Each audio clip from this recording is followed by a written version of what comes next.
Apparently, the Colts have had a disaster of an offseason.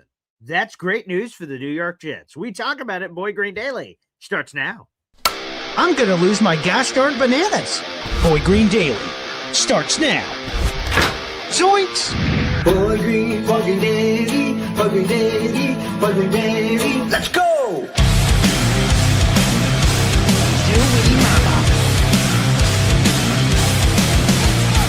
Put your seatbelts on. Get ready for the ride. We're the freaking New York Jets, so we're built for this shit.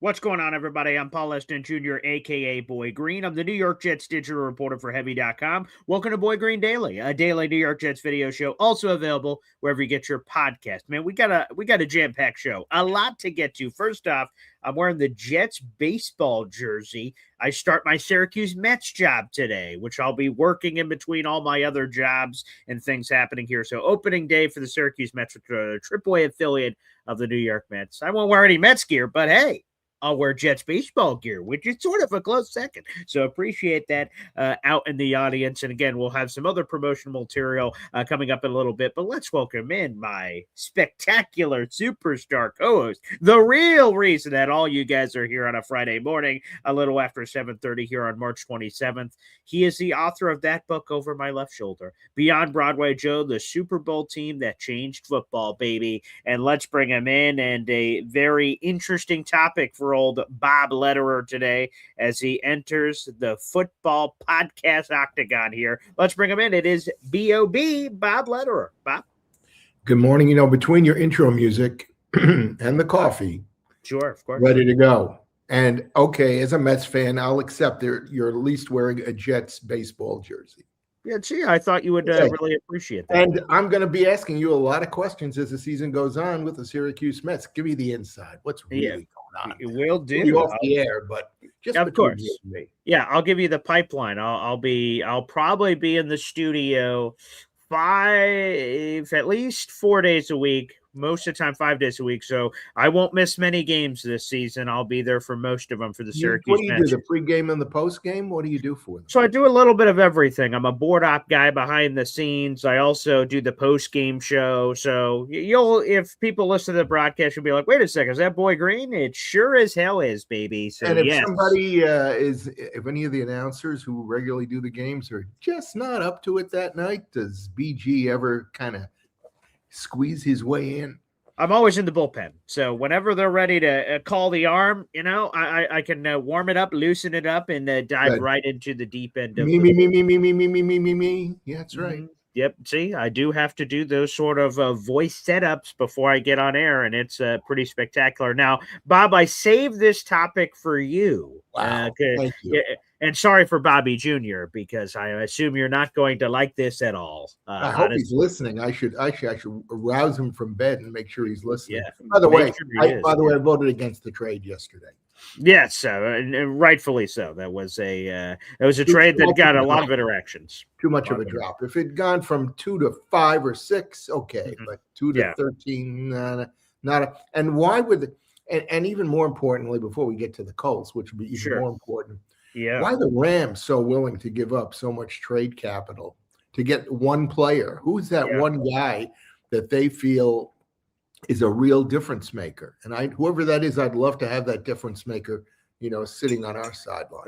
100%, which has to be the thought, I hope, of any trade the Jets ever do, or quite frankly, any team ever does. When this other team on the other side is so aggressive to do something, do you ever step back and say, wait a second, why do they want this so bad? And why should we be so willing to give whatever they want for this? We should sort of reverse engineer it. And, hopefully the New York Jets are doing it. It does remind me, since, again, I'm in Chicago, when Mike Ditka went down to New Orleans to become head coach, and he traded his entire draft for the rights to one running back that turned out to like marijuana more than he liked football. Yeah, we've all been there, Bob. We've all been there. Well, let's get to the Colts. Let's get to the Colts. So here we go. We're going to go to some footage. I don't think I've ever done a show where I reference another show that I've done, but Here we go, baby. Some cross-pollination. So on Tuesdays and Thursdays, I do an afternoon show. It's called Boy Green Meets Woody. It's at 3 o'clock every Tuesday and Thursday. On a previous episode, I believe it was this Tuesday, we had Henry McKenna. He's an NFL reporter for Fox Sports, and he joined us on the show.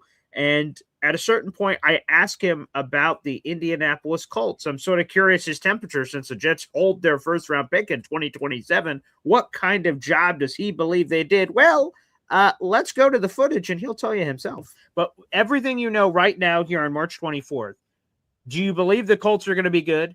Do you believe the Cowboys are going to be good? Do you believe the Packers are going to be good? Because if any of those implode, that's good news for the Jets.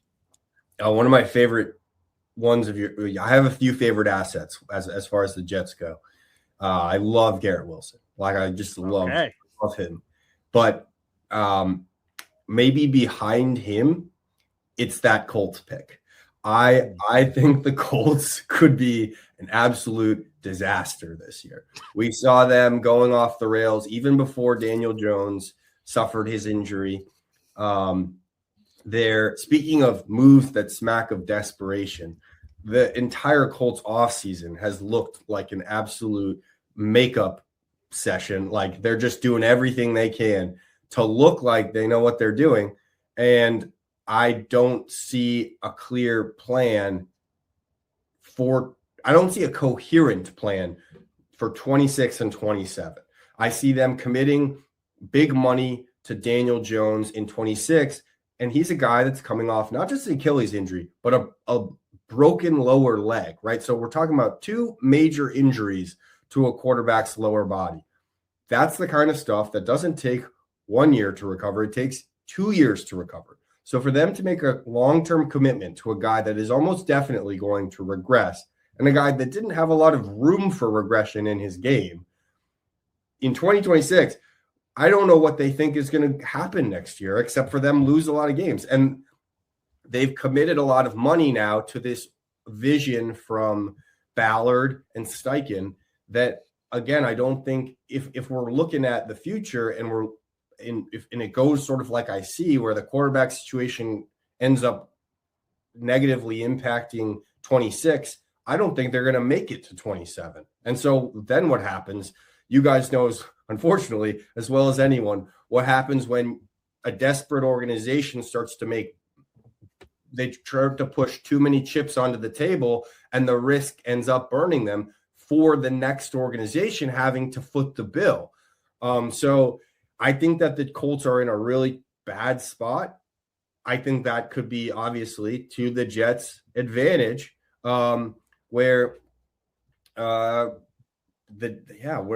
ultimately the Colts are putting in too much money in the wrong places and almost like the Alec Pierce deal, almost like kind of patting themselves on the back for a thing that really shouldn't, like that deal. They should have let someone else pay Alec Pierce that kind of money. I get that he's a special field stretcher. He's not the reset the market kind of receiver. Let someone else make that mistake. So Colts look like a real mess to me. And so I think that's a real opportunity for the Jets to have a nice pick up at the top of the draft alongside potentially their own.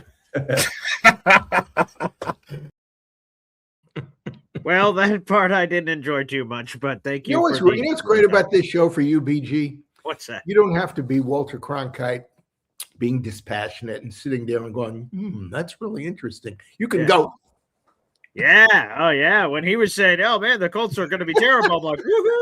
Yeah. You were flying to the moon until the last drop. Yeah. That one, I thought I heard where he was going. I'm like, yeah. And then he goes, give me more. Yeah. And then, they'll have a terrible pick just like yours. So I'm like, and then Woody burst out laughing. So we'll take 2 quarterbacks next year. See, there you go. So marinate on that. Could you imagine if we were, and I hate this to happen, but if we had 2 picks in the top 5 and there were like 4 quarterbacks that were really highly relished, with the trade mechanisms we could undertake. Yeah. Wow. I mean, again, there's just an endless amount of possibilities. So before we comment on this Colts thing, I see that Jared B gifted a Boy Green Coffee Club membership here on YouTube. Appreciate that, Jared B. Thank you, Jared B. Yes, that is the 8th raffle ticket so far this month, and that went to Jets Johnny in our audience. Salute to you, Jets Johnny. Appreciate that. Keep those flowing. You guys only have a couple days left in the month of March before our monthly contest wraps up. So very nice. Thank you to Jared B. So, Bob, that's one person's take, and I'll share a couple other analysts. I gathered some other intel on what other people are saying about the Colts. We'll get to that. But Henry thinks this is a disaster for the Colts. He mentioned the deal that Daniel Jones received, which, by the way, is the largest 2-year contract in NFL history. There's never been anything higher, so that is incredible. Alec Pierce is now a highly paid wide receiver in the $27+ million per year range, which is a lot of money. What do you make of the Colts offseason so far? Do you agree with Henry or do you disagree? I'm halfway there. I mean, yeah. I think it was important for them to hold on to Pierce. I think he is a difference maker.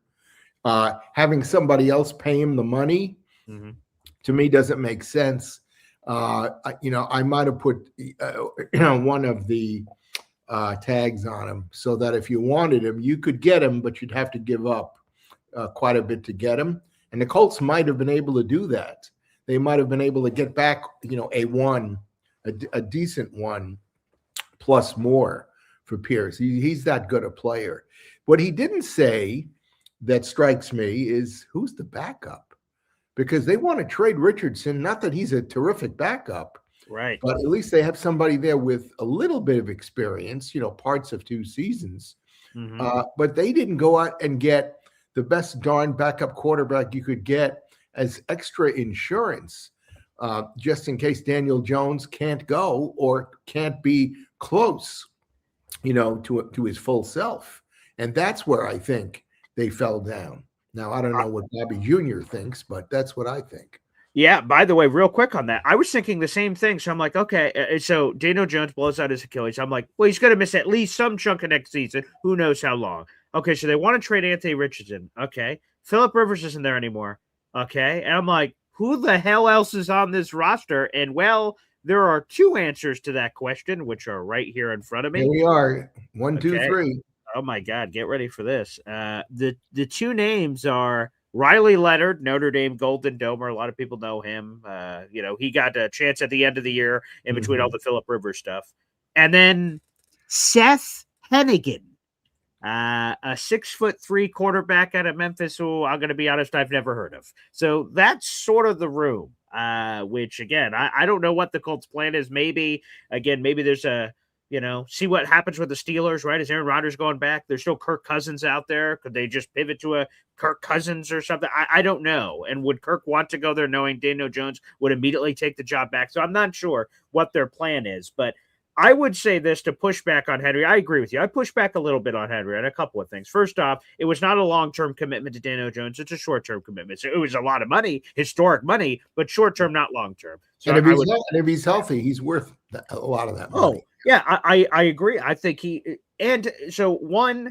was short-term, not long-term. Number 2, I don't think the Colts had any choice, to be honest with you. Once you gave up the 2 number 1s to the Jets and Sauce Gardner, you were all in on whatever you had because you had no other path to get a quarterback. So all the chips were on the table. 100%. Keeping Daniel Jones and then retaining Alec Pierce, which at first I thought the Colts flubbed up, to be candid. I thought you should have tagged Pierce and then let Achilles blown out Daniel Jones hit the open market and then work to bring Daniel Jones back if you could, because I didn't think people were going to be rushing to pay Daniel Jones. Maybe I would have been wrong, but the good news is for the Colts, they ended up getting everything they wanted. They were able to keep Alec Pierce and keep Daniel Jones. I thought the way they did it, they were going to lose Alec Pierce on the open market. They didn't. So major props to Colts for that, but I don't think they had any choice. So if people complain about the money that was spent, I think the Colts were desperate to keep their guys, to keep this core intact, because they were 7-1 last season. And the only loss they had to the Rams, they should have won. They should have been 8-0.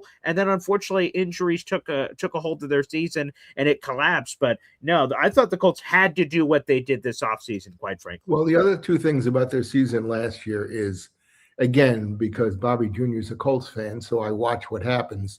They got really lucky in those first 8 games. Sure. Yeah. Denver situation, right? Particularly the first, I guess it was the first of the second game where the other team they roughed up the center on a 60-yard field goal attempt. Broncos game. There was a Colts. They got a closer chance at 45, and won the game with no time on the clock. And they should have lost, right? Yes. Yeah, they should have lost that game. And there was some other things too. Yeah. But boy, Bobby Jr. he was riding that roller coaster straight up, for half the season. Yeah. Yeah. And Bobby Jr., by the way, is in the chat. He says, my father is dead wrong. So, okay. It's great to see Bobby Jr. in here. So we'll have to get Bobby Jr. on the show. Well, we can't wait to hear this. Oh, that should be spectacular. So I can't wait to get him on the show for that. And here's the thing. So you may say, whoa, Henry, a little harsh there. Disaster and terrible and all these things for the Colts. Well, apparently he's not the only one that feels that way. I have a column in the YouTube description down below, and I certainly have more quotes from Henry here. But I looked around, and Alex K of Bleacher Report called the Colts a top 5 pretender this season. ESPN's Benjamin Solak this week ranked every team and how they performed in free agency. He ranked them from 1 to 32. Here's the strengths. Here's the weaknesses. He ranked the Colts 27th out of 32 teams and said they had one of the worst off seasons of any team, and explained all of his concerns from the defensive back 7. He said they're about as thin at linebacker and safety as I've seen in post-free agency pre-draft space. And he talked about some of their starters and how he doesn't like it, and called it a bleak outlook for that back 7 for the Colts. And they don't have a first-round pick this year either, of course. They gave that to the Jets, and they're going to struggle to fill the remaining holes on the roster. So, a lot of people are in the negative Colts camp, it appears, this offseason. Sorry, Bobby Jr. Well, I'm looking at who else they signed in the offseason. Oh, they got Michael Clemens. Well, that'll turn the season around. That is true. Shout out to Uncle Wendy. They signed Derek Nottie, who had been former Jet and former Jet. Yeah, Cam Taylor Britt, a cornerback. All right. Cincinnati. Sure. Drew Ogletree, a tight end. He re-signed with them. Arden Key from Arizona, a 2-year deal, an edge. So I'm sure that my son would tell us a thing or two about who we signed, but it doesn't sound like a big haul for the Colts. Yeah, it definitely not. He's going to say, but my dad is wrong again. So give me there's still the draft to come. So more big moves could come. And the Colts got screwed in a couple situations. They tried to make a big splash with Trey Hendrickson. After the Ravens canceled the Max Crosby trade, they immediately pivoted and stole Trey Hendrickson away from Indianapolis based on all the reporting. And Indy was super pissed about that. So, there were some extracurricular activities of moves they tried to do that they were sort of thwarted by some weird stuff this offseason. Do you think the Colts are going to be good, bad, mediocre, Super Bowl contender for a top 5 pick? Where do you think the Colts are going to be based on everything you know right now? Were they under 500 by the end? Yes, 8-9. They started 7-1 and they finished 8-9. So they ended up losing. I wouldn't be surprised if they're 8-9 or 7-11. Okay. Which, by the way, I think their defense is decent, and they got and Taylor's a great running back. Oh, I love Jonathan Taylor. Spectacular. If you don't have a passing threat, Taylor's value to you decreases because everyone's going to key on him. And they gave away Michael Pittman for a bag of beans. Do people realize what the trade was? The Colts traded away Michael Pittman to the Steelers, and then the Steelers gave him a brand new contract. And the Colts moved up 14 spots in the 7th round. That was it. That's the deal. They didn't even get a singular pick. They just moved up a little. It was a pick swap, and they moved up 14 spots. I mean, they couldn't have given them away for less. That was that to me was sort of stunning. So again, perhaps Bobby Jr. will call in and say, "Oh, we've got this wide receiver 2 from Mountain Technical Institute. That's going to be great," and maybe he'll have a great case for it. But yeah, but don't forget they drafted Tyler Warren last year. I love Tyler Warren. He's spectacular. When it was a shock that he was available, in the mid-teens. Fell to their lap. Everybody thought him going in the top 10. Yep. And two other tight ends got picked before him. Yeah, Colston and Loveland. Yeah. Yeah. So he's a talent. So they got a good tight end. They got a really good running back. They've got an outstanding wide receiver, and now they need somebody to pull it all together. And again, it would have been smart. And maybe if they can, make that quarterback signing, and maybe that's why he hasn't signed yet. He's waiting for the best offer, because they're going to need somebody to really take the pressure off of Daniel Jones to be ready game one. And they don't have that guy right now. I don't bet on anything, but I'd bet that Daniel Jones is not going to be ready week one. I would be shocked if he's ready for week one. Now, I just saw a video from Patrick Mahomes. Apparently, he's built like a robot, and he's already running around and throwing around. So maybe he's going to be ready. And I thought for sure he was going to miss a month or something. But the Achilles injury is on one leg, and isn't the broken leg or the broken foot? I believe so. I'm not a doctor, but I believe so, which obviously, and he just suffered a serious, this isn't like his first injury problems. He had injury problems at the end of the Giants run, unfortunately, where he had serious injuries. That's got to make, that's more than doubling how much you have to do to get ready for the season. How do you do it when you can't put pressure on this leg and you can't put pressure on that leg? Yeah, right. That but part. You do Tai Chi in your chair, like I get messages about every single morning. Yes, I've had injuries before where I've either had a lower body injury or an upper body injury, and the good thing was, okay, work the other part. What I broke, I didn't really, but whatever the injury was, like I broke my arm, and I could run, and I could do all this other stuff. I damaged my ankle, and I could do upper body stuff. But yeah, I don't know what when both legs are out of commission. I'm not sure the math on that one. But Daniel Jones again, God rest your soul. Hopefully, you recover there quickly. Isn't sports great? It is, because here's the thing: the Jets have plenty to root for. Every team wants to root for themselves, but the Jets have plenty to root against. Packers, I hope you stink. Cowboys, I hope you stink.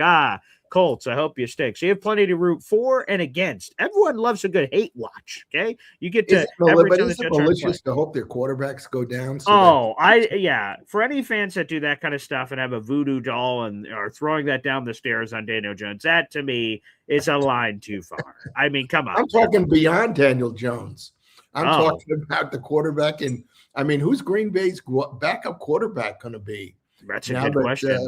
Malik Willis is gone. Right. It's a good question. I have absolutely no idea who there is. So let me see. That's worth a Google because, again, we're going to be hate watching this season. So let me see. Who the hell is the Packers backup? Is it? No, I don't think it's. Yeah, okay. I won't speculate. I have the Packers roster here. So let's see. All right. Oh, wow. Okay. So here is the Packers quarterback room as it currently stands. There's Jordan Love. There's Desmond Ridder, and Syracuse great Kyle McCord is there in Green Bay. Kyle McCord. Could we add Simpson to that list? It wouldn't shock me. Really? Wow. Okay, that would shock me. They did it before when they brought in Jordan. Yeah, I guess. Yeah, Jordan seems a little young for that. How old is Jordan? I think I know, but still. 27. Yeah, that would shock me. But again, it would not shock me if they had another veteran quarterback of some kind to sort of, get them ready, just in case of a devastating thing. That could happen, I suppose. But oh my goodness. So for Jet fans, again, you have plenty to root for. You have plenty to root against coming up this season. And I think, it sucks in the moment to lose to Sauce Gardner. That was a stunning trade. We didn't even know he was on the block, and he just gets moved. And he's this guy that everyone has his jersey of and all that stuff. But the short-term pain, because we definitely got worse at the trade deadline. I mean, it was hard to get worse because we were already so terrible, but we immediately got worse because the talent dropped off, certainly. But Sauce Gardner could be the key to the Jets getting their franchise quarterback. If it's at 16, they draft Ty Simpson this year, or more likely potentially in 2027, if the Colts stink and they have a top 5 pick, that could be our quarterback that gets us out of the abyss. So Sauce Gardner could be the key to all of this. And he could lead us to other first-round picks because, again, if the Jets, unfortunately, are bad and they've got a high number 1 pick along with the Colts, one of them is the Jets could easily trade, so another team could grab a quarterback, and we might get some extra ones from that. So we could be sitting pretty, but, well, let's wait and see. let's hope that the Jets are better than a lot of people think they will be. I tend to be an optimist about this. I hope that they're going to be better than we think, but we'll see. Bob, before we get to the fans, I have a few things to get to, but before I do that, I want to check, is there anything on your mind? I love this Bob bit where you get to get things off your chest. They've been stewing for a week. You make weekly appearances here on the show. Is there something stuck in your craw that you want to sort of get out there? Yeah, I mean, we already talked about the proposed trade yesterday. My first reaction was, could drop to 13? Yeah, that's very far. And my second reaction was, who does Los Angeles want at the first pick? I gotta know. I gotta know who they think is so great that they've got to basically trade more or less their draft, to get this guy, because that's a haul. Unfortunately, it's not a big enough haul, but it's all. Even you said yesterday, when you add the numbers up, the Jets should probably get a little bit more. Correct. Offered in the trade, and the Rams probably don't even have it to offer. And the other thing that came in before the second, and after the first was, if they get this guy, whoever it is, and he really fits what they need to do really well. Sure. I mean, first of all, this year, where are they drafting, like 27, 28? I mean, they're going to draft around that again. What's the value of that first round pick for whoever this guy is? If we're going to pick at the end of the first round next year for that, that doesn't sit well with me. Yeah, it's too many. It harkens back to the old AFL where there were only 10 teams. So you got a pick every 11th, try. Right. Yeah, and boy, it made it really easy to get quality players. And in those days, if the AFL team couldn't sign the player they had drafted, other teams could try and then provide compensation, which again, as I've spoken to before, the Jets desperately tried to get Dick Butkus because of that, because Denver could not sign Dick Butkus. Mm-hmm. That's one of my favorite stories you told. Yeah. It's I really was very, very unhappy that I never could get hold of Butkus to, triple authenticate what I'd heard. But, my sources between his buddy, the Jets backup quarterback, who said he was at the table when Sonny Werblin pushed the contract with no number in it and said, fill it out, Dick, and let's go. Yeah. That was good enough for me. And Mike Tolliver had no reason, to make up a story like that. So. And unfortunately, we lost Dick. Passed away 3 years ago. So Dick Butkus. Yeah. In fact, I just happened to come across him, with highlight film yesterday. It just showed up on my YouTube page. And I remember when I had just made this discovery during, the research for the book, and the gentleman working with me, who was not at all a football fan, but he was a great proofreader and grammarian and such. He said, so what was so special about this Butkus guy? Yeah. And so I said, here, watch this. And I pulled up highlights of Dick Butkus. And I said, even you may not understand how amazing this is, but this guy was a one-man, wrecking crew. I mean, he wanted to hurt whoever he was tackling. He didn't want to kill him, but he wanted to have them have to leave the field. And it would have changed significantly the whole perspective on the American Football League, because it was considered a Mickey Mouse league with no defense. Right. And if Butkus had been there in 65 on defense for the Jets, and Namath was on the other side on offense for the Jets, oh my God, we would have gotten to the Super Bowl a lot quicker than 1969. That's for sure. We would have been a dynasty. We would have won every Super Bowl for the rest of time. I wouldn't say that, but we would have made a second visit, I'm pretty sure. Although I want to pay all due respect, our middle linebacker, Al Atkinson, during the Super Bowl season and even the year before and years after, was darn good. And if you couldn't get Butkus, it's hard to get somebody better than he was. And they called him the Hombre for a good reason. So anyway, that was the only thing that otherwise hit me. There may be some other stuff that comes up as we have conversation, but I've been watching you this week, and So what was the determination on Monday from Drew about our best options for wide receiver? Because I heard a lot about wide receiver stuff this week, and boy, the conversations and the evaluations are all over. I mean, I heard some say Carnell Tate is far and away the best. Yeah. And then I heard about, what is it, Jordan Travis? Tyson. Jordan Travis, our former Jets backup quarterback. Yeah, Jordan Tyson. Jordan Tyson. But, everyone agrees he's an injury risk because he's never finished the season in college. Yeah. And that to me is, okay, if he's still there at 44 when we pick, well, maybe that's where you do it. But otherwise, he's too big a risk. And then the kid from USC. Mekhi Lemon. Yeah, but again, I personally, I don't think that a guy in the slot is as valuable to the Jets as a wideout. Of course, right. And so and then the tight end from Oregon, Kenyon Sadiq. But in fact, I also watched clips from the new Tuesday show with Jets Collective. Yeah, and he only caught 80 balls in 3 years. Yeah. I'm not saying he isn't a great talent, but sure, that's like, 27 catches a year in a 10-game season. I mean, I know they have, some really good offense out there, but sure, that doesn't bowl me over, because again, you're talking about playing against kids. Right. You're not talking about playing against, tough guys. So this guy may be very talented. I'm sure he is very talented, but I'd want more than 27 catch production from a guy that we pick with number 16, or if we even trade up.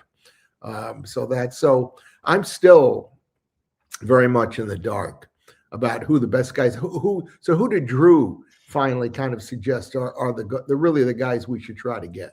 Yeah, there is one receiver that he is absolutely madly in love with, and a lot of people believe if this one trait that I'm going to highlight that he is not as consistent in, he would be considered one of the top receivers in this draft, and that is Casey Concepcion. He is a wide receiver out of Texas A&M. He's 6 foot flat, 196 pounds. He did not perform at the combine. I don't have any of his numbers here. In terms of the actual workouts, like 40-yard dash and stuff, I don't see any of his numbers on here. But the problem with Casey Concepcion is that he has a lot of drops in his career. And I believe Drew explained it on Monday that he is a clapper as it comes to the catch. Yeah, 100%. There you go. You just nailed it. Most of us, I would assume when you catch a ball, someone says, "Hey, Bob, throw me a ball." I put my hands up like this, and then as the ball point comes into my hands, I wrap around it and catch it like that and bring it into my body. Casey, apparently, Drew is explaining this, and this contributes a lot to his drops. When a ball's coming at him, he just smacks it on the side and tries to catch it. But sometimes he smacks it, and then the ball just flies off. Why did Drew love him so much? He just loves his. He says if you just put that piece aside, he thinks he's the best receiver in the draft. Separation, this, that, or the other. But that's exactly what I said. Other than that, he's great. That's what I said. But we already got one of those. We got him from the Colts. Yeah, see, that's my problem is that it's like, oh man, if our quarterback could hit the broadside of a barn, he would be perfect. Everything else is terrific, but just the accuracy is like. And Drew emphasized that he feels more confident about his evaluations of receivers than any other position on the field. Yeah. And again, I listened to a lot of other people during the week, and I one guy, and I can't remember who it was, one guy said, "Boy, it's really tough to evaluate wide receivers." And I would think that it wouldn't be that arduous a task because, can the guy beat his man? Can he make a catch in the crowd? Does he catch the ball? They said about the receiver from USC, Drew and other people said he has a vice lock on the ball. Yeah. Now that I really like to hear because nobody wants to hear, well, he had the first down, but he dropped it.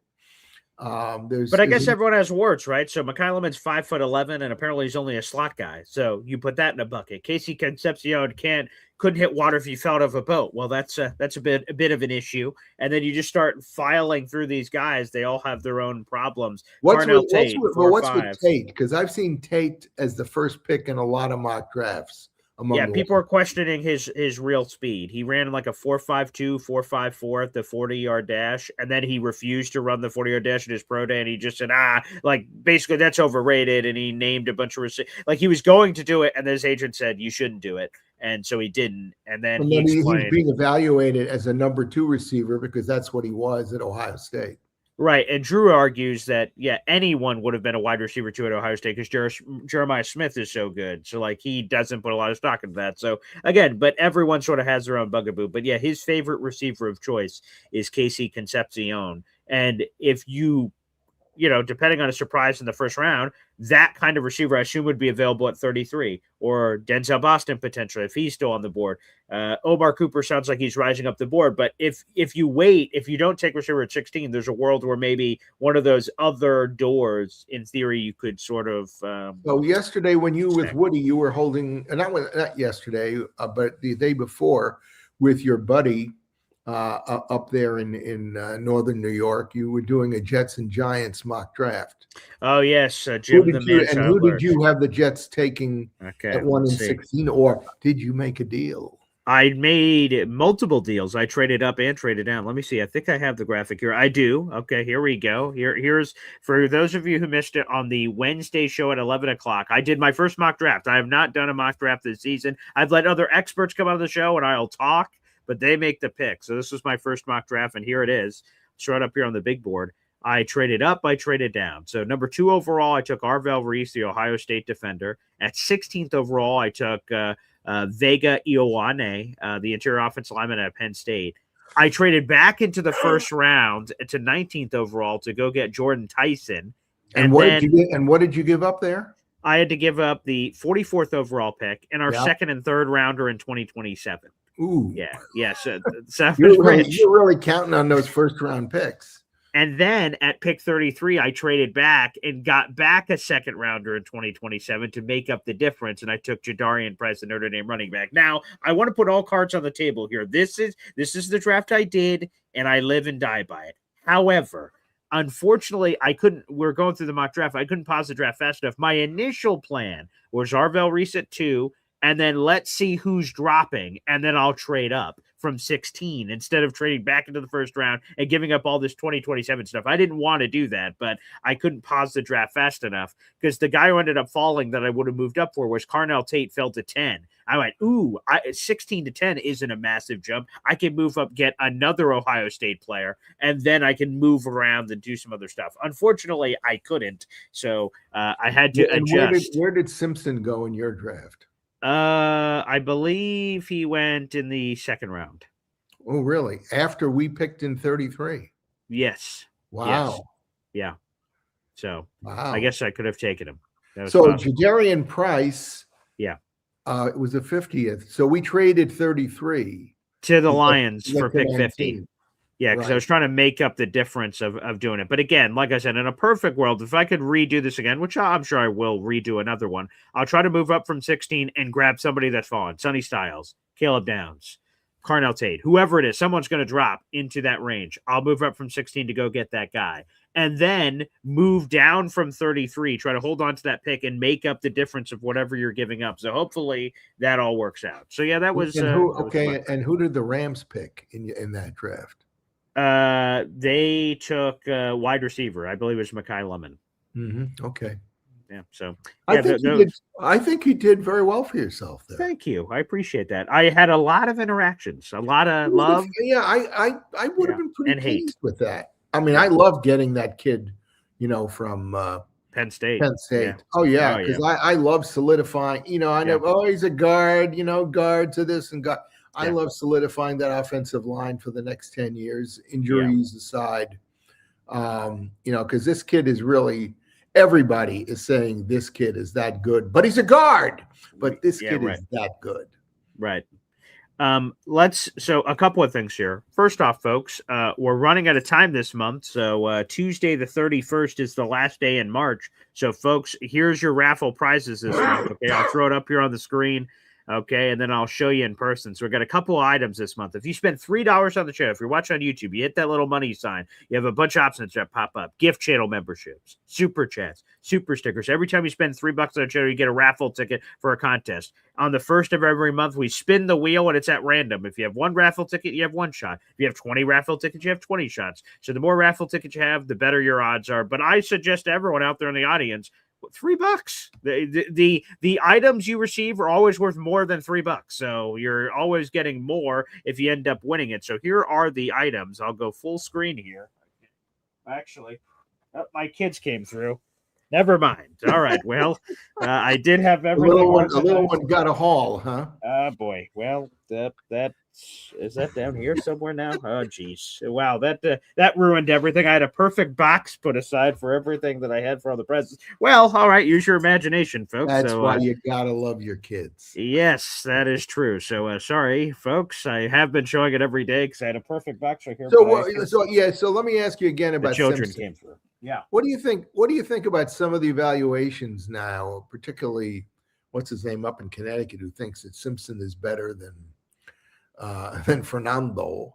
Yeah. What do you think? There are people really coming out now saying Simpson is really worth it. In fact, I was reading evaluations the last 2 days, and said forget about the last 6 or 7 games he played, and he looked mediocre because of this, and And actually, somebody said the Jets should draft the wide receiver from Alabama. And all I heard about wide receivers in Alabama is that they were terrible. Yeah. And they didn't help Simpson at all. And I watched 1 or 2 games, and, clearly they had 3 or 4 drops, of Simpson passes downfield that, should have been caught. So I don't know. I think it's interesting that the Jets opted to go to Ohio State en masse instead of sending anybody down to Simpson's pro day at Alabama. Although I would say on the additional nugget on that, key Jets decision makers flew there last night and had dinner with Ty Simpson and let's see, Bill Musgrave was there, the Jets quarterbacks coach. Frank Reich was there, the offensive coordinator. Aaron Glenn was there, and Darren Muji were there. So they flew. I thought he was coming to Florham Park today. Yeah. So no. Yeah, so they flew there last night to do a dinner, and they're doing actually a workout with him this morning in Alabama. So they're flying all over the place, long story short. So they were able to split time. So on the teeter-totter, where are you as far as interest in Simpson? I look at him, at worst, maybe he's our number 2 quarterback for the next 5 years. I don't know. Right. What do you think? I would just say, with all due respect, you have to say that first. Dan Orlovsky knows more quarterback than I ever know. He's a former quarterback. He played in the league. I'm just some guy here in New York. With all due respect, but I mean, that's the most ridiculous thing I've ever heard. They said at one point during the offseason, they said Zach Wilson was better than Trevor Lawrence, and the Jets lucked out by getting number 2. And don't worry, you're going to get Zach Wilson. They said that offseason. That was the storyline for a bit of time. I called in to the NFL channel on XM. Sure. Before that draft. Like a month before that draft, they were talking about the quarterbacks, and they were saying, this kid, from who plays in Florida, and I called in and I said, trust me, this guy is not going to be anything close to Trevor Lawrence. How can you say that? I said, because he doesn't play against any competition. Which is true. He had a cupcake schedule. So it's not that I didn't root for Zach, and good luck in New Orleans, Zach. But in fact, I remember the first game he played in a preseason where he got hurt. I remember going on to the Google thing I have in my house and say, "Hey Google, how did Zach Wilson do last night?" Oh, he was this for this and ran for this until he got injured.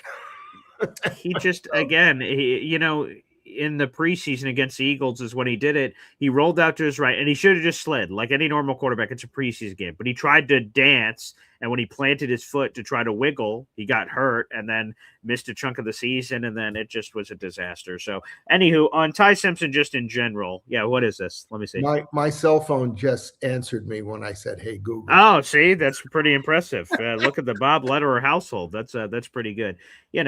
Again, I will be at the draft next month. So if Roger Goodell goes up to the podium and says Ty Simpson, there will be a stark reaction, I imagine, because it's a quarterback. And if the Jets believe he's a franchise quarterback, then take him and let's go. Like, I'm going to trust the Jets evaluation if they believe he's a franchise quarterback. For me, I don't know, 15 college starts. The earliest I'd be willing to take Ty Simpson is 33. And then even at 33, I probably prefer to trade back or get a piece that will help me right now versus Ty Simpson, to be candid. So I'm not so sure. There will be some level of excitement. I'm sure I will convince myself if they take Ty Simpson and say, okay, here's our franchise quarterback. We did it. This is great. But I'm going to be very scared. BG, can I talk to you about going to the NFL draft? Of course. Sure. Yeah. What's your name? Yeah. I've been to 2 NFL drafts. Okay. I've never been to one. So yeah, I'm listening. When I went to it, it was in a New York hotel. All right. Where there were maybe 300 people. Oh, yeah, right. And Paul Zimmerman, who was a great writer for the Post, actually came up to me and said, "So who do you think the Jets should draft?" And I went, hamina. Yeah. Because I was completely caught on, out of sorts. But I would not, and have a great time, but I would not be excited about standing outside with 300,000 people waiting to hear who the Jets drafted. I mean, first of all, standing up all that time. And secondly, you're surrounded by Pittsburgh fans. Great. I mean, I can't take that away from them. But that's not the kind of situation I would want to be sitting in to wait to hear the Jets pick. And I mean, you would lose access, I guess, to the immediate telephone conversation where they show him his family, because you won't make out anything, in the noise level out there. So anyway, I'm sure you'll have a great time overall. Yeah. And how are you going to stay for all 3 rounds? So what is going to happen is I am at minimum going to be there for the first 2 days of the draft, which is the first 3 rounds. So that's a first round, second round, third round. And then the people I'm with, Johnny Boy and Luby and stuff, they're going home. But the thing we will see, my company, Heavy, that I write for, is applying for media credentials. So maybe I'll be in a media room for some of this. We'll sort of see what happens, and then I can cover the draft. But to your point, right, like home, I should, in theory, have the best seat in the house as the draft is happening. I can write stories. I can do shows and all kinds of things. So, yeah, we will see. I've never done it before. 100%, right. I can, if an Ohio State guy gets drafted, I can immediately call my Ohio State guy and say, hey, give me this and this and this and this for a story I'm doing. Right, that will be lost, I imagine. You said you're sitting there going, I can't hear you. Can you speak up? Yeah, right. That could very well happen. So we'll see what happens. I hope being there, we can still do it Friday morning. 100%. I hope so. So yeah, we'll see. That would be amazing. Okay. 2 things here. First off, this weekend is our Boy Green Espresso Club. It's official, folks. It will be Saturday night. So that's tomorrow night. Our Boy Green Espresso Club. If you're a Boy Green Espresso Club member, again, we have 2 YouTube membership levels. If you're watching the show, there's a big join button on your screen. The Coffee Club and the Espresso Club. The Espresso Club, one of the perks of that level is that you guys get a private show at the end of every month. And the last couple have gone over 4 hours. So who knows what Saturday night will do. Here is the kicker to Saturday night. I now work for the Syracuse Mets. Actually, I've worked for them for like the last 10 years, but it's a seasonal job. The season starts today. So I have a game tomorrow on Saturday. As soon as the game's over, I'm going to close up shop at the radio station, hop in my car, drive home, and then I will start the show. It's penciled in for 9 o'clock. Might be earlier, might be later. Up to the baseball gods. I'll tell you this story. One time I was at a Syracuse Mets game, and I was there till 3 a.m. I got there for a 4 o'clock game, 4 o'clock afternoon game. I was there till 3 a.m. It was like 24 extra innings. And I was like, Jesus, good Lord have mercy. So I'm sort of at liberty to however long the game is. I don't just go home. Well, it's about 9 o'clock. All right, see you folks. I have to stay through as long as the game is. So sometimes they're short, sometimes they're long. There's been some new extra innings rules that sort of curtails those kind of long games since I had that with, runners on certain bases and other things of that nature. So, we'll see if that happens. But anywho, it is penciled in for 9 o'clock.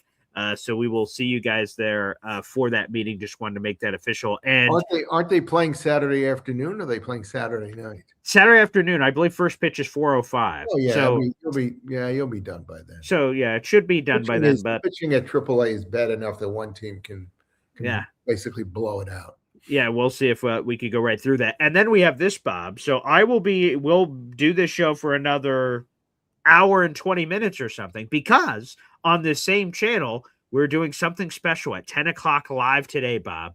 It's going to be a special musical performance. Let's throw this up on the show. This is coming to you today, folks, on the Boy Green channel. And EZ deserves a lot of love because apparently he inspired this with his call. There will be a classic rock and roll extravaganza with live music and storytelling on my channel and the MC Show digital channel. We have a rocker, the guy who's actually on the far right of that old school Northern Lights poster there with the guitar, will be playing songs live at 10 o'clock on my channel here with Lurch. He'll be telling us about his musical insights and playing some classic rock. So what a surprise, something I've never really done before. But shout out here to Easy and Hep, but Easy specifically apparently inspired this show that we'll be doing in about an hour and 40 minutes. So there'll be some live music. So if you guys are interested in if you're a rock and roll fan, there will be, and we already tested out all the audio last night, and it sounds great. We have all the microphones and speakers and everything plugged in. I listened to the music last night. I was like, holy crap, that's great. So we'll have a live musical performance coming up at 10 o'clock this morning before I go off to my Syracuse Mets baseball game. So we'll be on the show for, like I said, another hour and 20 minutes or so, and then I'll dip to go do sound check for the music show, and then boom, we'll be back live immediately at 10 o'clock. I'm just going to chain myself to this desk, and I'm going to start sleeping here and never leaving. We'll just sort of have a camera rolling 24/7. It's just sort of how the life is going to go. So there he goes. Unbelievable. It'll be a lot of fun. And again, by the way, you were bringing up that guy earlier, that New York guy I do a radio show with. That guy on the far left with the hair, that's Jim Lurch with the red guitar there. That's back in his hair days when he was a part of this band, Northern Lights. So that is an old school shot of Manchild there on the far left, if you're watching the video product here. And on the far right is the other, his name is Nick Lamangino, and he is holding that other guitar. He will be performing music live at 10 o'clock. So this will be something just occurred to me to the mock draft that you did. I wanted to ask you, how did you get rated? How did you get rated? How well were you rated? Let me see. I find that always interesting to see, because I've seen so many different mock drafts, and they show at the end, they'll give you a C+ for this pick. Actually, let's just bring it back up and then we can see it. Here it is. And let me turn off my scrolling ticker. That blocks some of the grade here. So 1 second. Here we go. I'm a monkey operating a spotlight over here. All right, here we go. So here's the thing. So I got an overall B for the thing. And, people can love my draft or hate my draft, but here's my problem with the machine. I had the number 2 overall pick. I couldn't take Fernando Mendoza, obviously. So I take Arvel Reese, who universally is the best player on the board, and I got a B-. Yeah, what else did they want me to do? I don't understand. Again, I'm not making the picks to get a good grade from PFF. I don't care about that. But just in general, taking a look at the grade, how does that make any sense? Vega is this awesome player, but positional value sort of has a question. How's that a C+ at 16? I don't understand. So it's somewhat confusing, to be honest with you. I get Jadarian Price C- fine. Running back, all that. PFF hates running back. Fine. Is he a backup to Love? Yes, yeah, he's the 1-2 punch to Love, so he's been sort of in his shadow the entire time, but he's a really talented player. But so I get why that one's a C- fine. That B-, come on, everybody thinks that Arvel Reese is, in the top 3, the top 5 picks in the draft. So so I don't really understand that at all. It's bizarre, but anyway, curiosity got the better of me. Okay, no, that's all right. So again, folks, 2 reminders. Again, Espresso Club meeting, that'll be tomorrow night. Again, penciled in for 9 o'clock. Could be earlier, could be later. We'll see what the baseball gods allow for that one. So if you're an Espresso Club member, keep that noted. And I will get into the dirty details, as we talked about, I think, last week, with my Elijah Vera Tucker conversation. I wrote a column about him, and then I got a message from AVT and went, oh, wow, okay. And we had a back and forth conversation. I will spill all those details of that conversation. That'll be a piece of the show tomorrow. And then, of course, whatever you want. You guys can call in. You can hang out in the comment section. We have 32 members in the Espresso Club, which I'm very thankful for. So we'll talk about whatever you guys want. You have questions, career, Jets, this, mock drafts, anything you want, we'll do tomorrow night. So, again, penciled in for around 9 o'clock. Just go to that video. It's live right now.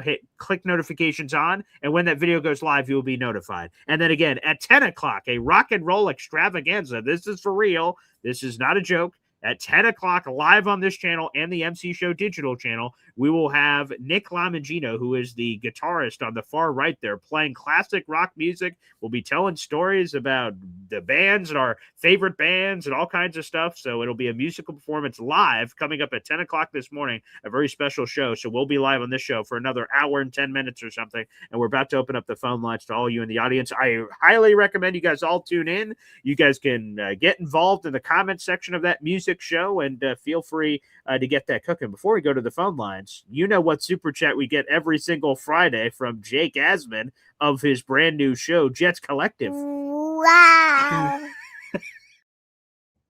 Which, again, we'll actually have another Jets Collective show tomorrow morning. Another Boy Green Daily will be inspired by a Jets Collective clip.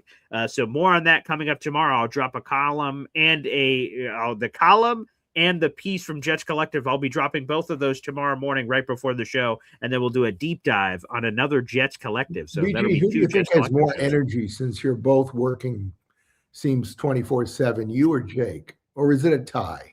Yeah, energy I would give to me, but I mean, Jake has a lot of great things going for him. So energy, I feel like I'm undefeated. I'll take on my energy versus anyone in the universe. But And you get an earlier start, and I'm sure we're inspirational as far as subject matter for Jake. That's I hope so. If we are, I'm very humbled by that. Yeah, and he does 4 hours every day, right? So he does his 2 shows. He does his 10 o'clock show and his 4 o'clock show. Probably more than 4, because the morning show can. That's a good point. Yeah, and then like a Jets Collective or something. So he's doing even more, and then ESPN New York and everything else. But yeah, he sends in for the audio only listeners. Jake Asman, $2 super chat. Death, taxes, and Friday morning Bob Lederer, folks. Hell yeah! So add that to your total, Jake Asman. Thank you very much. So again, we will have for people who missed the debut on Tuesday.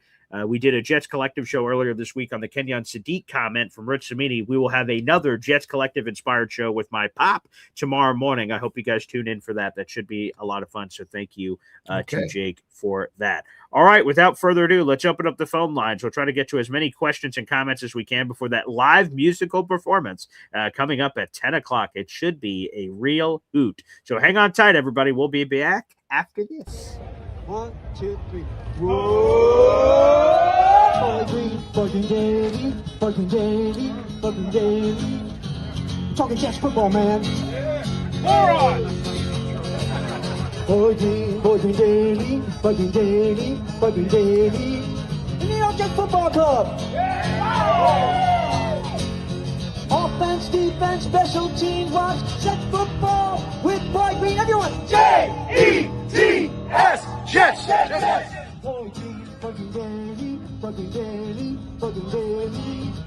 Talking Jets football, man. Boy Green, bugging daily, bugging daily, bugging daily.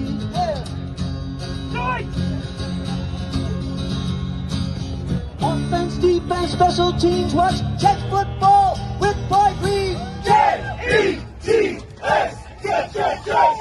Let's go! Welcome back, everybody. I am Paul Eston Jr., a.k.a. Boy Green. I'm the New York Jets digital reporter for Heavy.com. Welcome to Boy Green Daily, a daily New York Jets video show that's also available wherever you get your podcast. We have 300 people in the room, including 150 of those 300 currently watching on YouTube. We appreciate it. If you guys are just tuning in and you missed the Jets-Colts conversation, check it out in the article in the YouTube description down below that'll keep you posted on all the latest details. By the way, only 63 likes, but 150 people in the room. Let's bump up those likes, people. That is free to do. Like the video. Also, feel free to hit that subscribe button as well. We are 3 subscribers away from 8,520. We continue to climb after Bob Lederer's call to get us to 8,500. We're well over 8,500 now. All right. Make the pursuits to 10K. So thank you, Bob. Okay. Beautiful. I'm glad somebody there was listening. Yeah, there you go. And man, we are loaded with phone calls. So, Bob, why don't you start us off with the first one?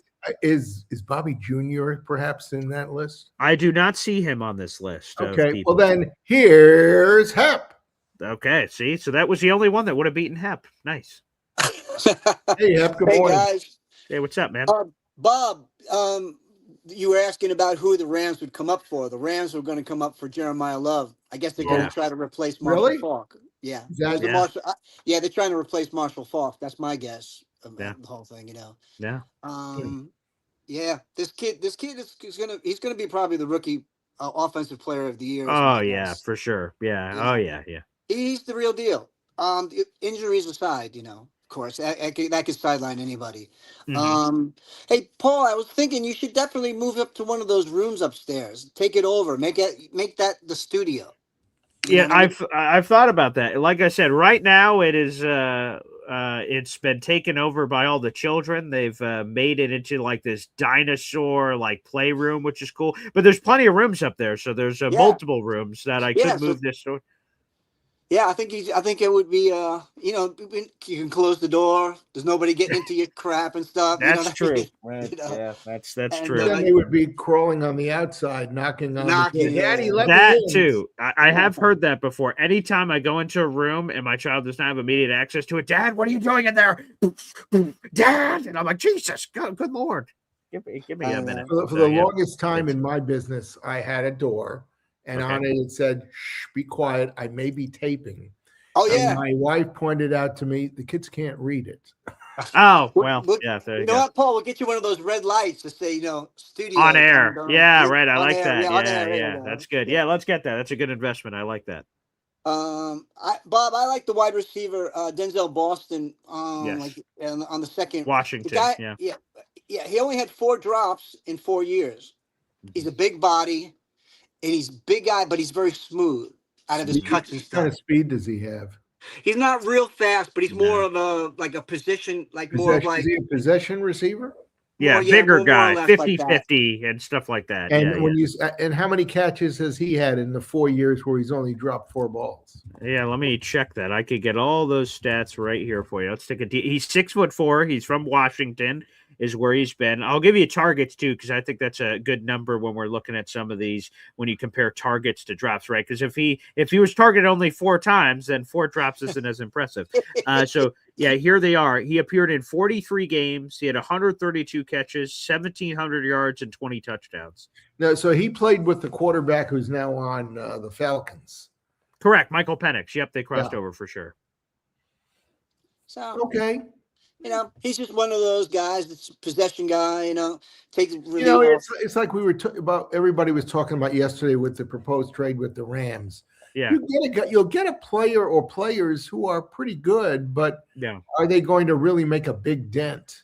Or are they just going to be good professional players? Just good for professional player. Yeah. A solid number 2, I'd say. No one, not a 1B, that's for sure. Right, okay. Right. All right. Mikey anyway, but I don't have much to say today. I'm looking forward to your rock and roll show, though. Oh my God, that should be cool. That'll be crazy. So happy you could bring your professional experience and give us some real judging of how the music's going and let us know what's cooking. Sure, I'll tell you the worst thing about being in the profession is the travel, and being away from family. That's the worst part. When you're young and you're not married or anything, then it's like woohoo. Then you get hit at bars and you're doing all that. Yeah. But once you get married, it's like you're in you're at home watching. You're in the hotel room watching TV. Yeah.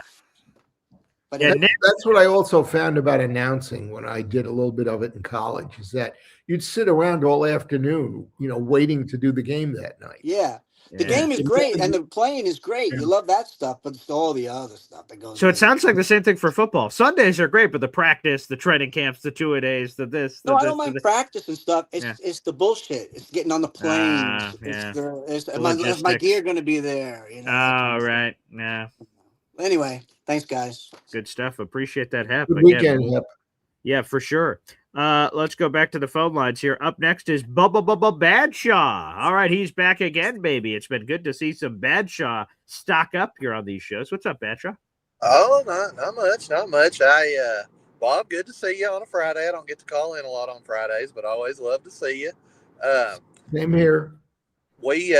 So I was watching this. I'm a big NFL throwback guy, and they put out videos, and I've been thinking about this last night, and then two things got mentioned where I just want to talk about it, and I want to kind of play it into the person we draft. So one thing you were talking about earlier was Alec Pierce and how the trade was just basically, it was just like crazy that they let him go for what they let him go for. Right. Unbelievable. Yeah. And then Hep was saying, the Rams are going to draft up for Jordan Love to replace Jeremiah Love.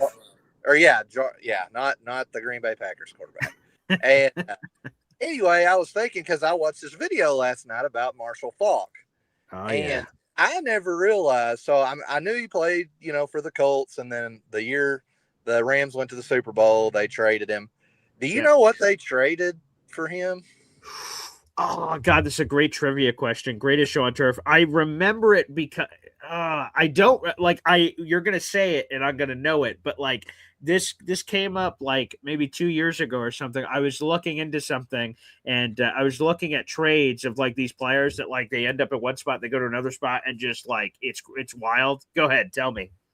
Okay, so it was a second round and a fifth round, and he was coming off 3 Pro Bowls. I mean, I was sitting there. So basically, how NFL Throwback did the videos, they just started with the year he was drafted, and they have a year down at the bottom, and we just go through till the end. And I didn't get to finish it. It was movie night last night with my wife, but I got to about the Rams winning the Super Bowl, and anyway, I was just like, man. So you're saying this isn't the first time that the Colts have effed up a trade?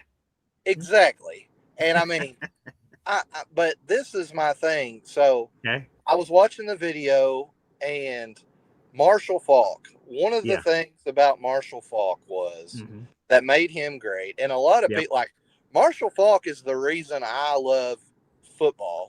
Marshall Faulk, that was the first game I ever went to, was a St. Louis Rams game. And I'm just going to tell you, he was about my height. He's 5'10". He wasn't just a physical specimen. He went to San Diego State because most teams wanted him to play defensive back. They didn't think he was big enough to play running back. And so he was a cerebral guy. And so my question is today, and I'm not talking about running backs, I'm just talking about in general. And I guess it's a two-headed question. So one being, do you think there is a way that in the NFL scouting draft combine that they're able to evaluate cerebral players and how they play? And also, who do you think in the draft that is somebody we could get that's a cerebral guy? They were talking, for an example, just to kind of give you what I'm talking about. Marshall Faulk, they were saying, he was always looking at the safeties, and he was always making his next move. He was like, I know what I know, which way I'm running. I'm looking at the safeties. Who am I going to have to beat? Which guy's my man? And then he would do stuff he would look the other way. He would do these little things. And so that's kind of my question. So do you think there's a way to really analyze that coming into the NFL? And then who do you think is a player that is a smart cerebral guy? Wow, that's a great question. Perhaps one of the greatest questions we've been asked on here. That's super cool of you to say. Two things here. One, they do the Wonderlic test. So that doesn't necessarily that's supposed to sort of gather your football intelligence in a way. So there is the Wonderlic test. But I think where that really translate, and again, can a player translate it? You were talking about, and I love the subtleties of he would look off this to draw off this and things of that nature. Can you attack the whiteboard in that same way? Can you draw it up, or is it more like a intangible feel thing that like Marshall Faulk just knows how to do this? And how do you extrapolate that information out of him when you're doing all these interviews during the pre-draft process? Because like the combine is like speed dating. You get like 15 minutes of prospect, and they're just being shuffled out like sheep. So, like, I don't know if it's there or if it's the private workouts or the top 30 visits, but I would imagine attacking the whiteboard. But I would say some players probably slip through the cracks because, like, I don't, in Marshall Faulk's case, is he able to explain the things that he sees on the field when he's talking about the whiteboard and talking about plays and play concepts and what's your responsibility, what's the responsibility of others? Or do some people struggle in the communication of that? And thus, you can't find out whatever that test is. That, to me, is sort of interesting, Badshaw. But, Bob, what do you think? Actually, I have a really good answer for you. Oh, okay. Because that was one of the key things that Weeb Eubank asked college coaches before he drafted them. Who's the most talented, but at the same time, really smart football player on your team? And the Jets were always considered undersized, but very, very cerebral. And, I think there's a lot of players, some of the great players that maybe weren't, like Steve Largent. He's another guy that comes to mind. Yeah. A lot of people don't think about, but I don't know, that's just something I was thinking about the other day, and whatnot. I'm behind a police officer, so I'm like, no. That's why I've got the phone down here by my garage. Just it's okay. It's we feel warm down here. I know you have bought my books for other people. Read my book yourself, and you'll find out stuff like that. Oh, Bob, I've listened to it. He has your audiobook. Yeah, Bob. I remember I was the guy who listened to when they talked about the roster. I was the one who. He was telling you about the voices and the misspell. And also, Badshaw was the one, and I don't know if I told this to Badshaw, like, publicly, but Badshaw was one of the biggest advocates of you coming back, that you came on for, the very sad reasons of Jerry Philbin, but, like, to say, hey, can we bring this guy back on? Can this be, like, a regular thing? Badshaw was one of the biggest advocates of you continuing in this, what ends up transforming into this Friday spot. So, very nice. Hey, Badshaw, have a great weekend. Appreciate you, Badshaw. Thank you. Y'all have a good day. Yeah, great question there. All right, we got like 10 callers in here, but there's been a special request to move up in the pecking order here. And I guess because he is the son of Bob Lederer, that he's got to sort of move up the rankings here. So Bobby Jr. Is now here on the program, and I'm sure he's loved the chatter so far of the Colts being such a prominent piece on the only thing he's not wearing is Colts blue. But I'm sure it's under there. I'm sure if he stripped off the quarter zip, it would give it to us. What's up, Bobby? Thank you. Jr.? Yeah. I truly never thought I'd see the day that my father would be talking this much shit about me on the internet, but here we are. Wow. Yeah, here. Yeah. Wow. So please, continue. Yeah. I can't do it in person, so I might as well do it here. There you go. That's it. Get it out where you can. Yeah. I don't know. I should have taken notes. There were so many things I wanted to comment on, but I don't know who that analyst was that you played the clip for. Henry McKenna. Yeah, he's an NFL. Yeah, I repeat the question. I don't know who the hell that guy is. But I don't think I got very strong talking head vibes from that guy. Like he just kind of reads Twitter. I'll tell you what, Paul, you saved yourself a canceled subscription because you managed to clear up a lot of the bullshit that he was saying about Indy. Okay, there you go. See, I'm a Colts representative for the people. Isn't that beautiful? Yeah. No, this offseason has been a mixed bag.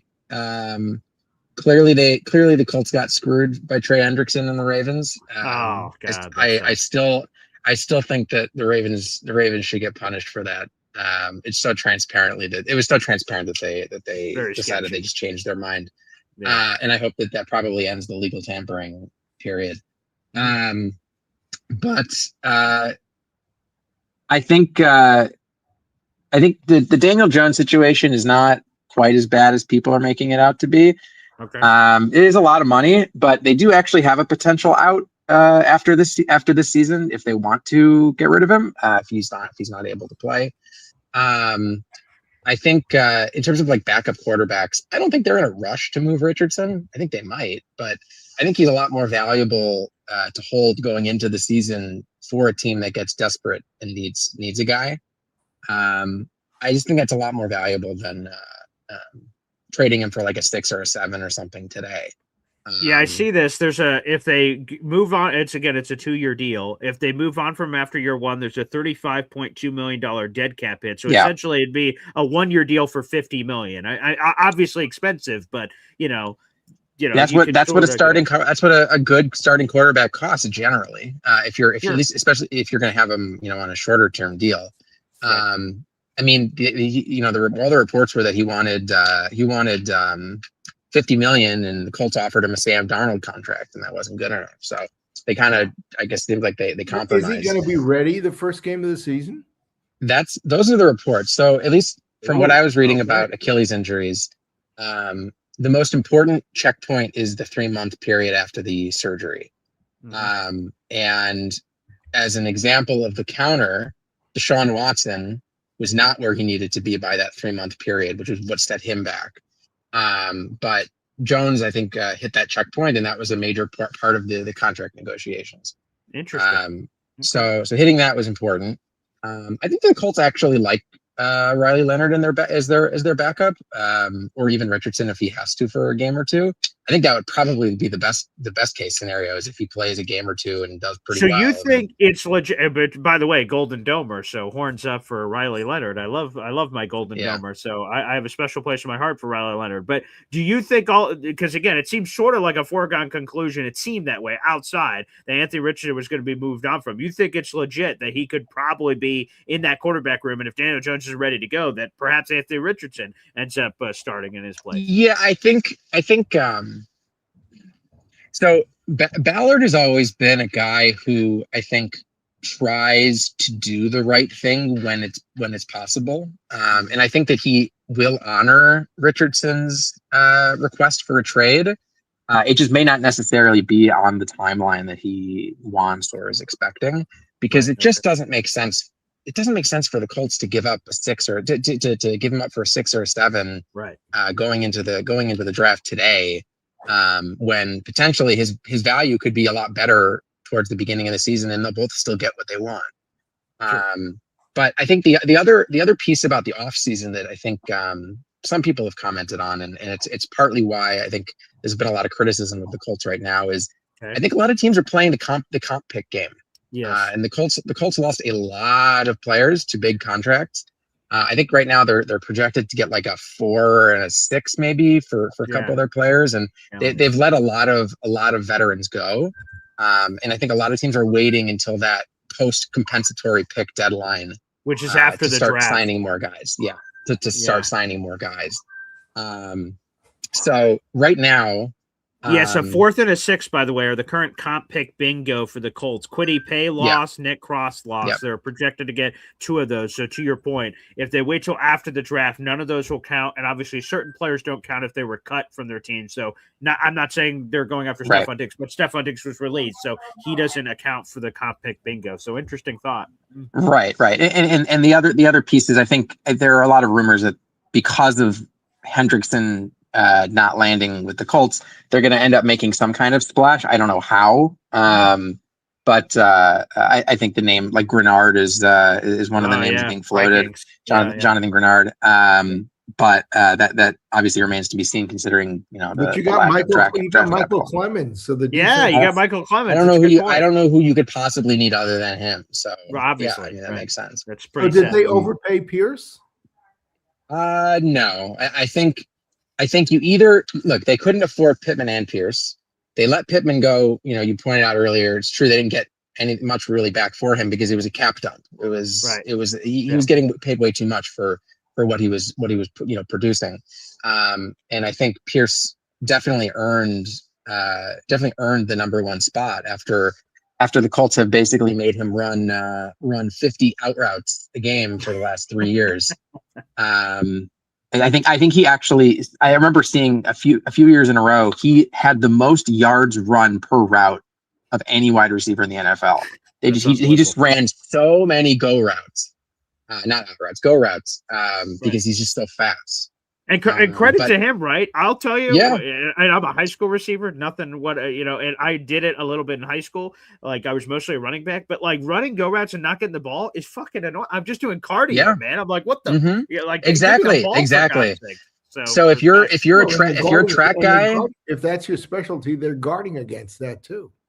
Well, you'd think so, but he was still making big plays at the end of the season last year. Yeah. He was still winning 50-50 balls and outrunning corners and safeties and finding holes. So that's what I thought too. I really thought going into the year that he would they'd probably move on from him because he's kind of a flash in the pan or like a one skill wonder of he just wins big ball, big 50-50 balls, and he's fast, and teams will obviously just adjust to it, but he still made plays last year. So I think he showed that he was more than that. And I think he also was saying during contract negotiations that he wants to be able to run more types of routes and be a proper number one that runs all sorts of route combinations. So I don't think he got overpaid. I mean, if Colts didn't pay him what they paid him, the Commanders were. And the Commanders were going to pay a lot more than that.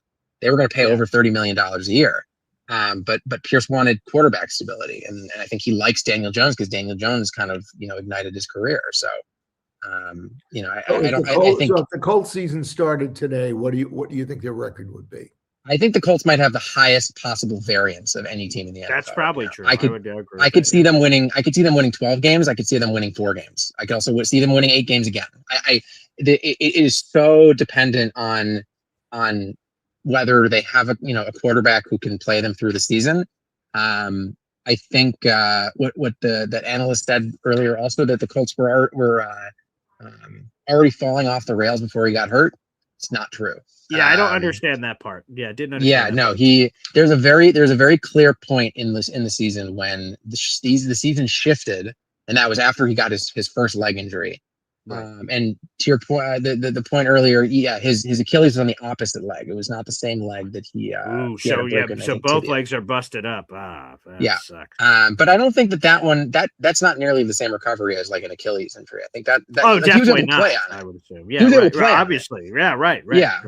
It's just it's got to make the rehabbing more. No, I'm sure that does. Right, that's got to fucking blow. I would imagine. Yeah, but I think by the time by the time he probably started his rehab, that was probably mostly worked through. But I'm not a doctor. Who knows? I'm just a sports book writer's son. I don't know anything about medicine. Also, I take issue with the characterization earlier that the Colts were a very lucky team. That was your father saying that direct quote. Yes, it was. Yes, it was. Come on, I called you right after that game with the field goal that we talked about. The Denver game. I understand. You were laughing when I said. I understand.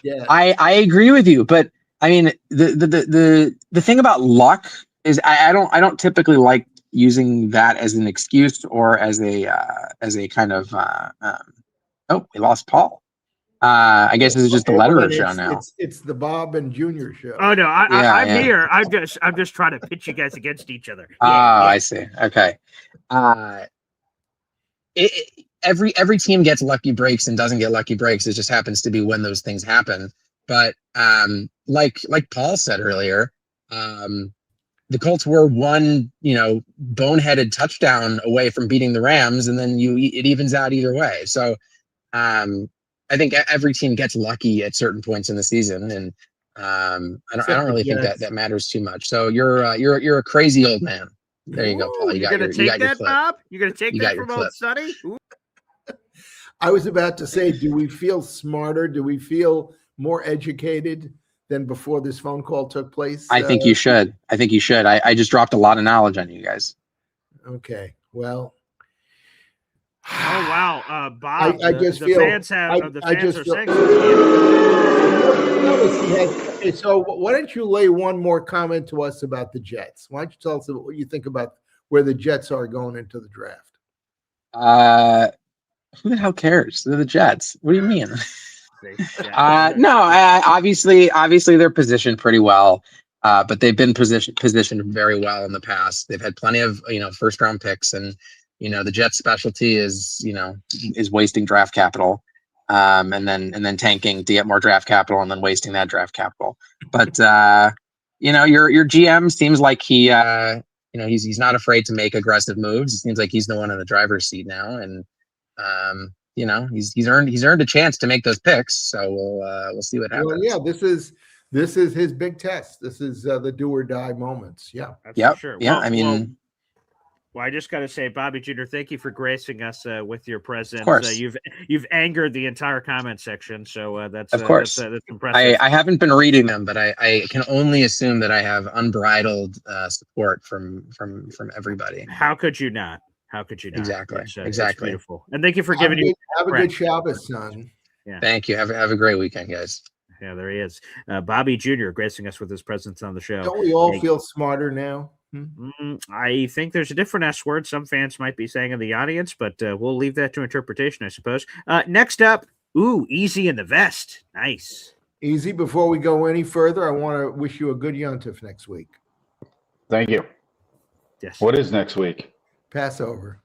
Oh, yeah, that's right. My sister sent me a text about a Seder or some shit like that. So, Easy, first off, how do you feel that you've inspired an entire musical show that's coming up at 10 o'clock live, a rock and roll classic rock extravaganza, live music storytelling? This is coming up live at 10 o'clock on the show, and apparently all inspired by you, Easy. It's the way it should be. Yeah, obviously. So, boom shakalaka. So people tune in. That's not a joke. Live coming up at 10 o'clock in an hour. I hope they play some Elvis. I don't know if that's going to count in the rock and roll category for classic rock, but the king of rock and roll. I don't know. Okay. You can put in requests. First off, the king of rock and roll was Chuck Berry. Okay. Elvis was a gospel country singer who figured out by swinging his hips he could get laid, and that was all that was. Wow. So, by the way, guys, for that musical performance at 10 o'clock, you can put song suggestions in the chat so you guys can get. Love to Elvis, though. Love to Elvis. Yeah, of course. Yeah, so there you go. So, yeah, you could send some of those in, Bob. Feel free at 10 o'clock. But I don't really consider Elvis rock and roll, though. Or the Beatles? Beatles are contemporary, modern. They were the forebears of rock and roll, I think. Okay. Their stuff. But if you go back, what all the English bands did during the European invasion in the 60s was they were taking classical blues. Osbourne getting love as the king of rock and roll. He's the king. He's the king. He's the godfather of metal. There you go. He's the godfather of metal, hard rock metal. Yeah, he's my idol. Ozzy was the best. NC Green is saying, "What's up with your new band, DZ? What's going on with what's the latest with your band?" I got a new bass player. The other bass player, he was a good bass player. He didn't return calls. One of the guitar players, when he found out I didn't like Trump, just immediately quit the band and called me a libtard. Well, I was like, what the hell's wrong with you, dude? It's music, whatever. Yeah, right. And then I like you with every moving moment. Thank you. But I wanted to talk about this draft. Okay. Of course. Yeah. So we have 2 and 16 in the first round. That's correct. Yep. There are about 7 or 8 top players that I don't give a shit which we get as the first one we get. All right. Really? They're that good. I'd say that the top 7 players in this draft, if you pick at 2 or if you pick at 8, you're going to get a great guy. Yeah. So what I would like to do, and of course it always comes down is, can you find a dancing partner? I would like to trade back from 2, no further back than 7 or 8. Mm-hmm. That's my preferred thing. Yep. Mm-hmm. And then when we get to 16, I want to trade up as high as we can go. Yeah, that'd be great. Because with this particular draft, I would have been happier if we were picked like 7 and 8 or 7 and 9 or something like that. Get those 2 picks right there. And there's 2 reasons for it. Number one, if you get the top 5 picks and something doesn't happen the way it's supposed to happen, it's like really devastating, like devastatingly bad. Whereas it's not as bad if it's further back in the first round. So that's the Jet fan in me trying to cover for the potential bullshit that could happen. It's not as bad if it occurs later in the first round. I don't get that. I mean, I'd be devastated. Yeah, but still, I mean, you're getting picked at 11. You're getting less capital for, let's say, trading back to the 10th pick or the 13th pick than you would if you traded back to the 6th or 7th pick. What am I? Yeah, but I just want to get a little bit of capital because I want to move up from 16. Yeah. See, what I'm saying is I know that those first 7 picks, there's gold. There's gold and platinum in them first 7 picks. So we could trade back a little bit in that gold and platinum range in those first 7 picks. I know people probably say he's fucking crazy. No, but this is what I'm thinking. First off, we got Reese and we got Bain and we got Sonny Styles, and we got all these guys, and we all know that these 2 quarterbacks are probably going to go top 5. We know this, yes, because everyone can say we're not taking a quarterback. The only one who's good is Mendoza, and blah blah blah. But every fucking year, the number 2 guy gets picked in the top 5. Every fucking year. So we already know he's going. And we already know the Jets don't want a quarterback at number 2. They just don't. So trade back from 2 to maybe 7. All right. Then we try to trade up from 16 as high up as we can get. I like that plan. Again, move up. Lou B is saying it. 7 is that magical landing spot. Let me see if I can get that comment up here, because Washington only has 2 picks inside the top 146 picks in this draft, so they need other picks. So they'd be very in the mood, you could think, to trade back, which could be our trade-up partner. And again, to your point, easy, do the math. If you love these 8 guys, at 7, one of the 8 has to be there, and that's got to be there. And like I said, at this point, we need anybody right now. The needs on this team are widespread. I mean, the only thing we don't need right now, need is a running back. We don't actually need a running back. Maybe defensive or defensive tackle, but we still have a needed safety, a needed corner, a needed linebacker, a needed receiver, a needed tight end, and as far as I'm concerned, I want Vega. I don't give a shit. I don't care what anyone thinks. I want Vega. I want to solidify this O-line. Once the season starts, if you lose a guy, if someone gets hurt, they're irreplaceable. Nobody is going to trade an offensive lineman once the season starts. It never happens. And anybody that they're going to get rid of is going to be some ham and egger that they don't give a shit about. Yeah. You're not going to get a Jim Tooney by the trade deadline. That shit just doesn't happen. Yeah. So the only way to guarantee you're going to get a blue chip offensive lineman is in the fucking draft.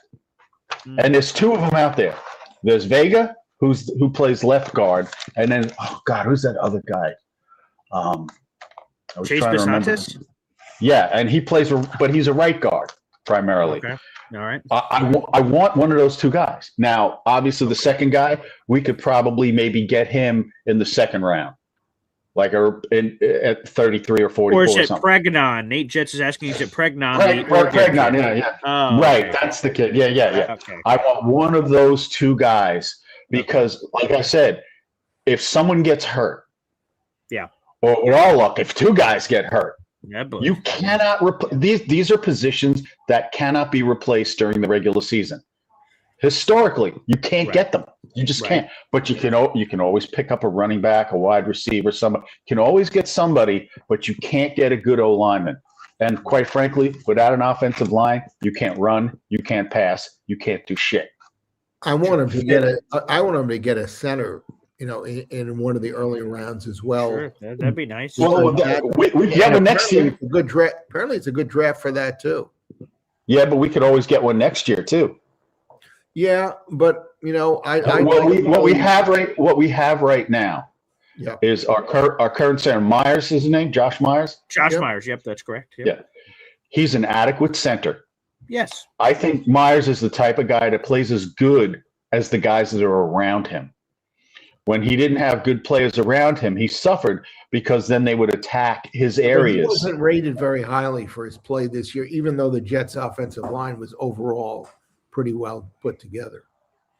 How long are you supposed to pass block? 14 seconds? Come on. Yeah. Well, in the old days, you had a fucking kid back there in the old days that could run, and he didn't want to run because he didn't want to get hurt, and he was so scared of throwing a pass because he didn't want to throw an interception. It was like he was locked up.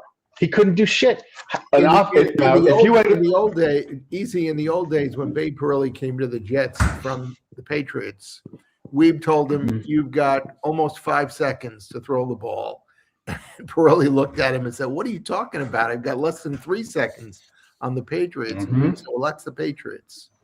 That's right. And Namath couldn't move, but he could read defenses. He could read defenses. And they loved teams to blitz against them because Namath picked them apart. And that's the kind of offensive line I would like the eventual, wonder kid that we do draft to have to play behind. So he's got. And I understand that. But if you can't score, that means you can't give up any points. So that means your defense has to be perfect. And our defense is not going to be perfect this year. So we need to have an offensive line that can protect Geno and block for whomever is the running back of du jour. I think they have a more than adequate line to do that now. I don't want more than adequate. I want it locked down. Well, then I want it locked down, and I'd be willing to pay for it in the draft. I'd be willing to pay for it in the draft. Even if you draft one of the two guys that you talked about to play guard, there will be a period that he's going to have to break in. Then he's not going to become the wall of granite immediately. Oh, absolutely. But this is not going to be a Super Bowl season for us anyway. Yeah. Get him now. I agree with you. Get him now. Get that whole offensive line together, and then in next year's draft we get our quarterback, and then we tweak. This is the year we have Geno. I think he's going to have an above-average year. I think he's going to be a top 15 quarterback, which means better than number 16. I think he's going to be in that top 15. Yeah. I think he's got a chip on his shoulder. He's got a bunch to prove. He's a much smarter player than he was. And remember, when he was a rookie for us, a young player, he always had that ability to have that perfect quarterback rating. I mean, he had some really super good games when he was young. I rely more on what he did 3 years ago with Seattle. Which is great. He was solid quarterback in Seattle. And I think he can be that for us because right now we have a better situation than he had last year in Vegas. He had a Swiss cheese offensive line last year. For sure. The only guy that was good on his team was Bowers. I think he's going to be pleasantly surprised. Yeah, I think he's going to surprise some people with the Jets. I do. Yeah. And I'd like to see if we could try to get Sadiq. I'm intrigued. But how are his hands? Here's the thing. I've always said this.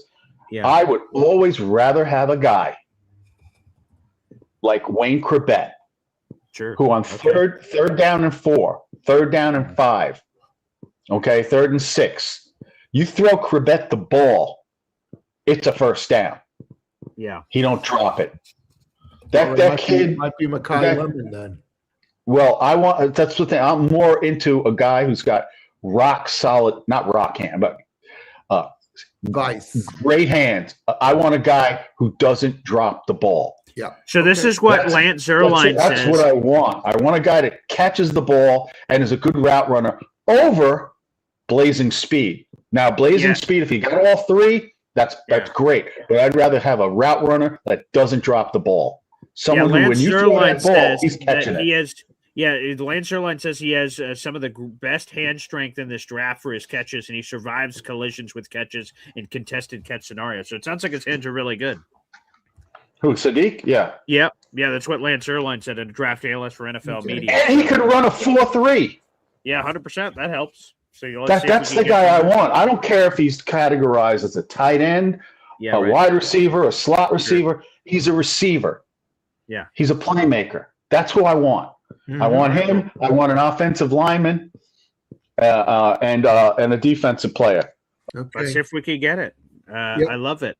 Great stuff there from EZ. And again, we will have a musical performance coming up at 10 a.m. BG, we got 8 people waiting. Let's see if we can get to a lot of them or get through all of them before. 100%.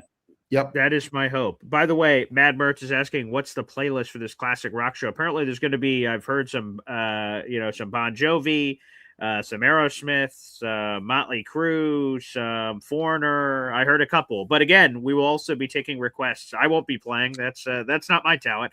But there will be taking some requests in the comment section. So feel free to populate it as well. Yeah. Let's keep piling through and try to get to as many phone calls as possible here. Knowledge of Jedi is next. Hey, how you doing, Boy Green? How are you, Bob? Excellent. Yes. I've been doing a lot of the mock drafts. You know what I'm saying? Because we talk on the show all the time. Mm-hmm. I've been doing a lot of the mock drives, and regardless of who I take at 2, whether I take Reese, the popular pick that everyone wants, or whether I take my pick, Ruben Bain, for some reason, out of like 3 of the 5 mocks that I did last night, Tate, the receiver from Ohio, was available at 16. He fell. Like, he was there. You know what I'm saying? So in my mock drives, it seemed unrealistic because I got one of those 2 pass rushers, got a premier receiver that was considered the best receiver. Then, like, in the second round, it opened up for me to be able to take a corner. Was this mock draft just you alone picking? Yeah, just me picking for the Jets. Oh, okay. Like, I'm picking for the Jets, and then it's set the settings for 7 rounds, expert, pre-draft. Yeah. And then letting the computer simulate the best case scenario for the teams. So all I'm doing is making my picks of what's available. Was Tate the first wide receiver taken or no?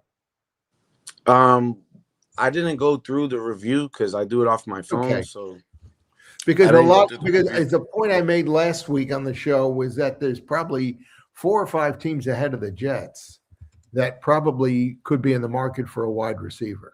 Yeah, but I think the thing is that a lot of people are projecting in the top 5 a tackle going.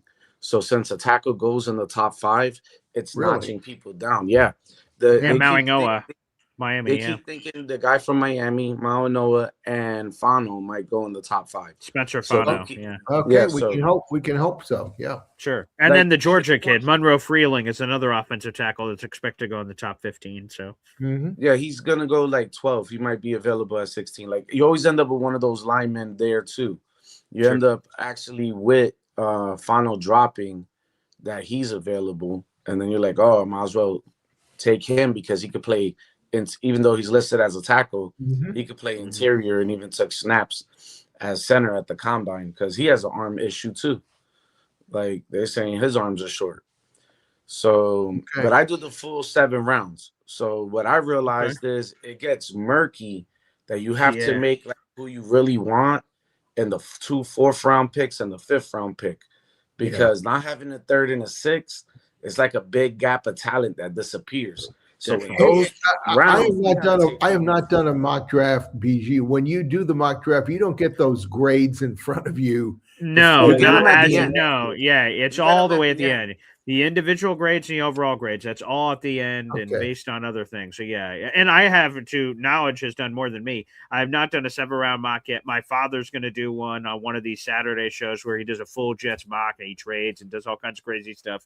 We'll see if I get one in before. If you trade, you got to trade the 2nd pick overall, but you don't want to go further than 7 or 8, but you really want to make the deal with the Saints, because for some reason the computer keeps saying that the Saints is going to give up their 1st round, one of their 2nd rounds, a 3rd round to you. You get an extra 4th round, and they give you a boatload. Like it's like the Saints just get so desperate that they give you a boatload so they can take whoever they want. I'll keep that in mind. That's good advice. Thank you. So it's like you get like the so because the Saints draft pretty high. If the Jets could trade him if the Jets could trade number 2 to get the first 3 picks of the Saints, I would do that. Yeah, I'm telling you, it's like the simulator gives you almost their entire draft. Like their entire draft. Ricky Williams, baby. Woohoo. They must have two. They must have 2 picks in every round because they gave up almost the whole draft just to get to number 2. Hey, Knowledge, can we move on because we got a bunch of calls waiting to get on, definitely. And Paul's got another show to do. Thanks, Knowledge. You're the best, baby. Okay, we'll keep going through our callers. Up next is Troy Sturgis. He's on the move. What's up, Troy? Hey, Troy. Hey, guys. Hey, real quick. I'm actually close to the office here. Okay. I'm going to ask a couple questions and I'll get off. Yeah. First off, where are we at as far as what we actually need after what Muji has done? Second off is, what do you guys give a grade as for Muji this offseason? And also, Bob, I agree with you on the center. I think maybe in the 3rd round. Well, if we can pick up a 3rd round pick, I'd like to pick up a center. You got to go. I'll listen to you guys. All right. Thank you, Troy. Yeah, I would say, and I saw this on ESPN, they did it for every team. Here are the top 3 needs they believe right now after everything. And I would agree with their top 3 needs. It's wide receiver, it's edge rusher, and it's quarterback for obvious reasons. Obviously. In that order? Yeah. No, I don't think they had any order. I think it was. I think it was just thrown aside. And I would agree with that. They need someone opposite of Garrett Wilson. Clear, but the good news is they have a chance to fill it. Number 2 overall, I expect to be an edge rusher. So check. You add that one to the list. Wide receiver, they have the 16th overall pick. That could be wide receiver. Check. Quarterback's more difficult, obviously. You have someone for now. Well, they'll be able to pick a quarterback. Whether it'll be anybody that's worthwhile, that's another question. But 100%. Yeah, I don't know if you have any preference with any of those guys. They're meeting with all of them. It was nice to hear about LR, but the problem is they said when you look at the film, it's like it's a freak show. It's just, the guy's all the tools. Yeah. It's like the kid we drafted number 2, 5, 6, 7 years ago, who couldn't do anything. He had all the tools, but he couldn't do anything on the field. Yeah. Grade I would give Muji this offseason. I thought he's done a remarkable job. Again, there isn't sizzle here. There wasn't a Tyrell Linderbaum signing. There wasn't a Max Crosby trade. There wasn't something like that is just ESPN headlines. Wow, look at the Jets. That doesn't exist. But just because that doesn't exist doesn't mean it wasn't a good offseason so far. I thought Geno Smith they got for a bag of beans. He traded Justin Fields for anything. Wow. Build a statue for the guy, for God's sakes. So they've done a lot of good work. There's still more work to be done. So I'd probably give him a B so far. But, let's see. There's more offseason to be had here. I give him a B+.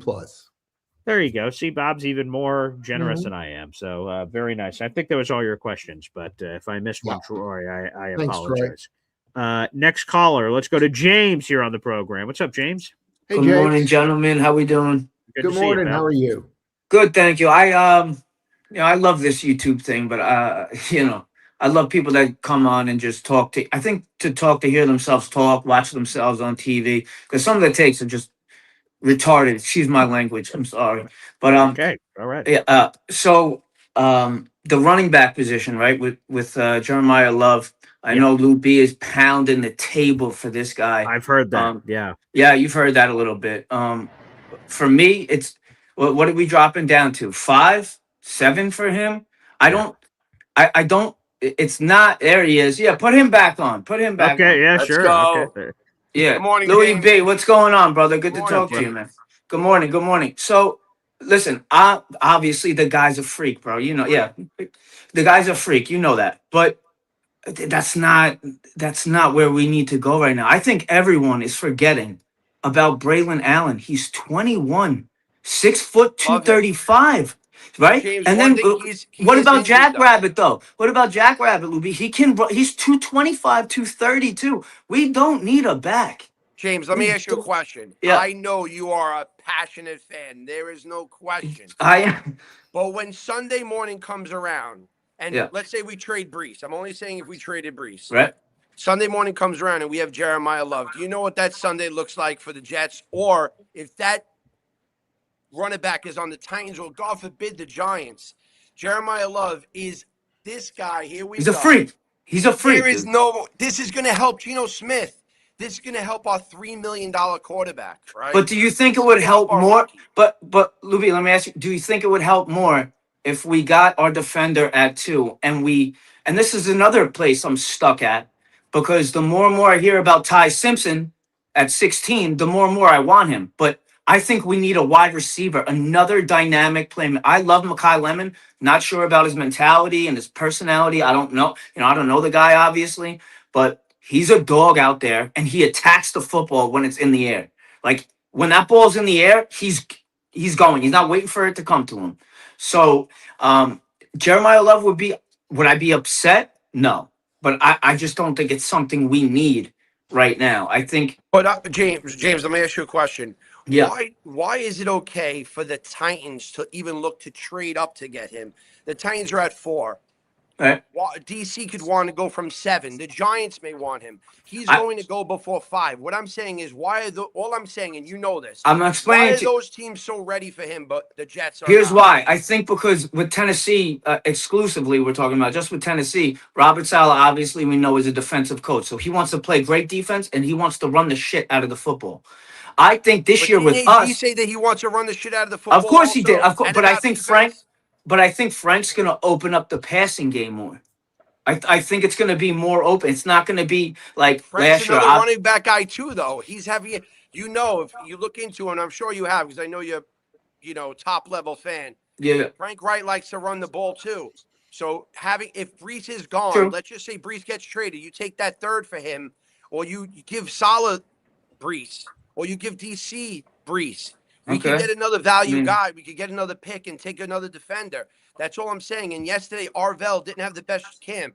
Arvell did not. No, I saw the bend around the bags. I mean, I don't know, bro. That's Bain looked better. Bain in the drills looked better. Yes, I watched them both. And I know Arvell's incredible, and I'm not saying that, but what I'm saying is. So you want Bain? One thing was weird to me is when I did PFF yesterday 4 times, and I picked Arvell. 4 out of 4 times it said Bain would have been a better pick for the Jets. Yeah, that's it does. silly. It says that. I don't know why it does say that, but it does. What I'm just saying is that if we have Jeremiah Love, first of all, we need a receiver. You just said we need a receiver, and you're right.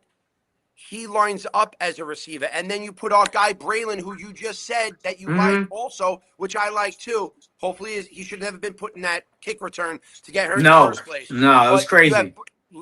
Line up Love as a receiver, Braylon as the back with Jackrabbit. Here we go. Now, he needs to run power back. We have. See, now you're talking more of my language, because now I never really thought about him, lining him out wide in the slot. But at the combine, James, he did. How tall is he? How tall is he? 6'1", 6 foot. Yeah, let me pull it up. Well, here are the numbers. By the way, he was faster than most receivers in the combine. What are you running? 4.37? He's fast. Yeah. He's so fast. Here's all the size on Jeremiah Love. He's listed at 6 foot flat, 212 pounds. Yeah, he ran a 4.36 40-yard dash, which is fast. Damn. Yeah. Yeah, I mean, we could definitely throw that in the slot and be happy all day. But, he's just going to have to learn more route trees. But I could picture him on a little arrow route or just something straight down the seam quick. Yeah. No, I listen. I'll be down with that. I just know right now I'm so happy because I know that as this franchise, we are in such a good position. And if we fuck it up, if we fuck this up within the next 2 years, there's no fucking coming back from this. This is insane. We're gonna have 5 first-round picks between this year and next year. If we fuck that up, right, there's something. I'm gonna make a mutiny to run onto Floral Park because it'll be insane. We have done. Muji's done such a good fucking job of keeping this franchise just lined up to where they vision it, where they want it to go. And I'm juiced up. I'm jacked. I just want to get the right players in here. And that's it, boys. That's it. Love it, James. Thanks for the call, brother. Peace. Good weekend, James. Wow, yeah, there you go, James. Hey, Lou. Lou B. You're on mute, Lou. Hold on, Bobby. Bob, I'm sorry, but I got to defend this group against your son. First of all, we robbed you. We have 2 first-round picks, 100%. by the way. You just paid $50 million to a quarterback that is hurt. We don't even know if that quarterback's coming back. You just overpaid a receiver. By the way, We won that trade. The Jets are better shape right now than Indianapolis. I am sorry. We are waiting for your whole team to implode, and that pick is going to be better for us next year. Your Lou, let me tell you 15. that, Lou, in 2 weeks from now, Bobby Jr. will be here, and I'll be able to bring him into the room, and everybody can unload on him, and I'm sure he'll make himself available for the entire program. Great. Nice. Okay. Good. That's all I wanted to say. I just had to defend us Jet fans and the boy. Lou, I'm assuming you're Jewish, and if you are, have a good Passover.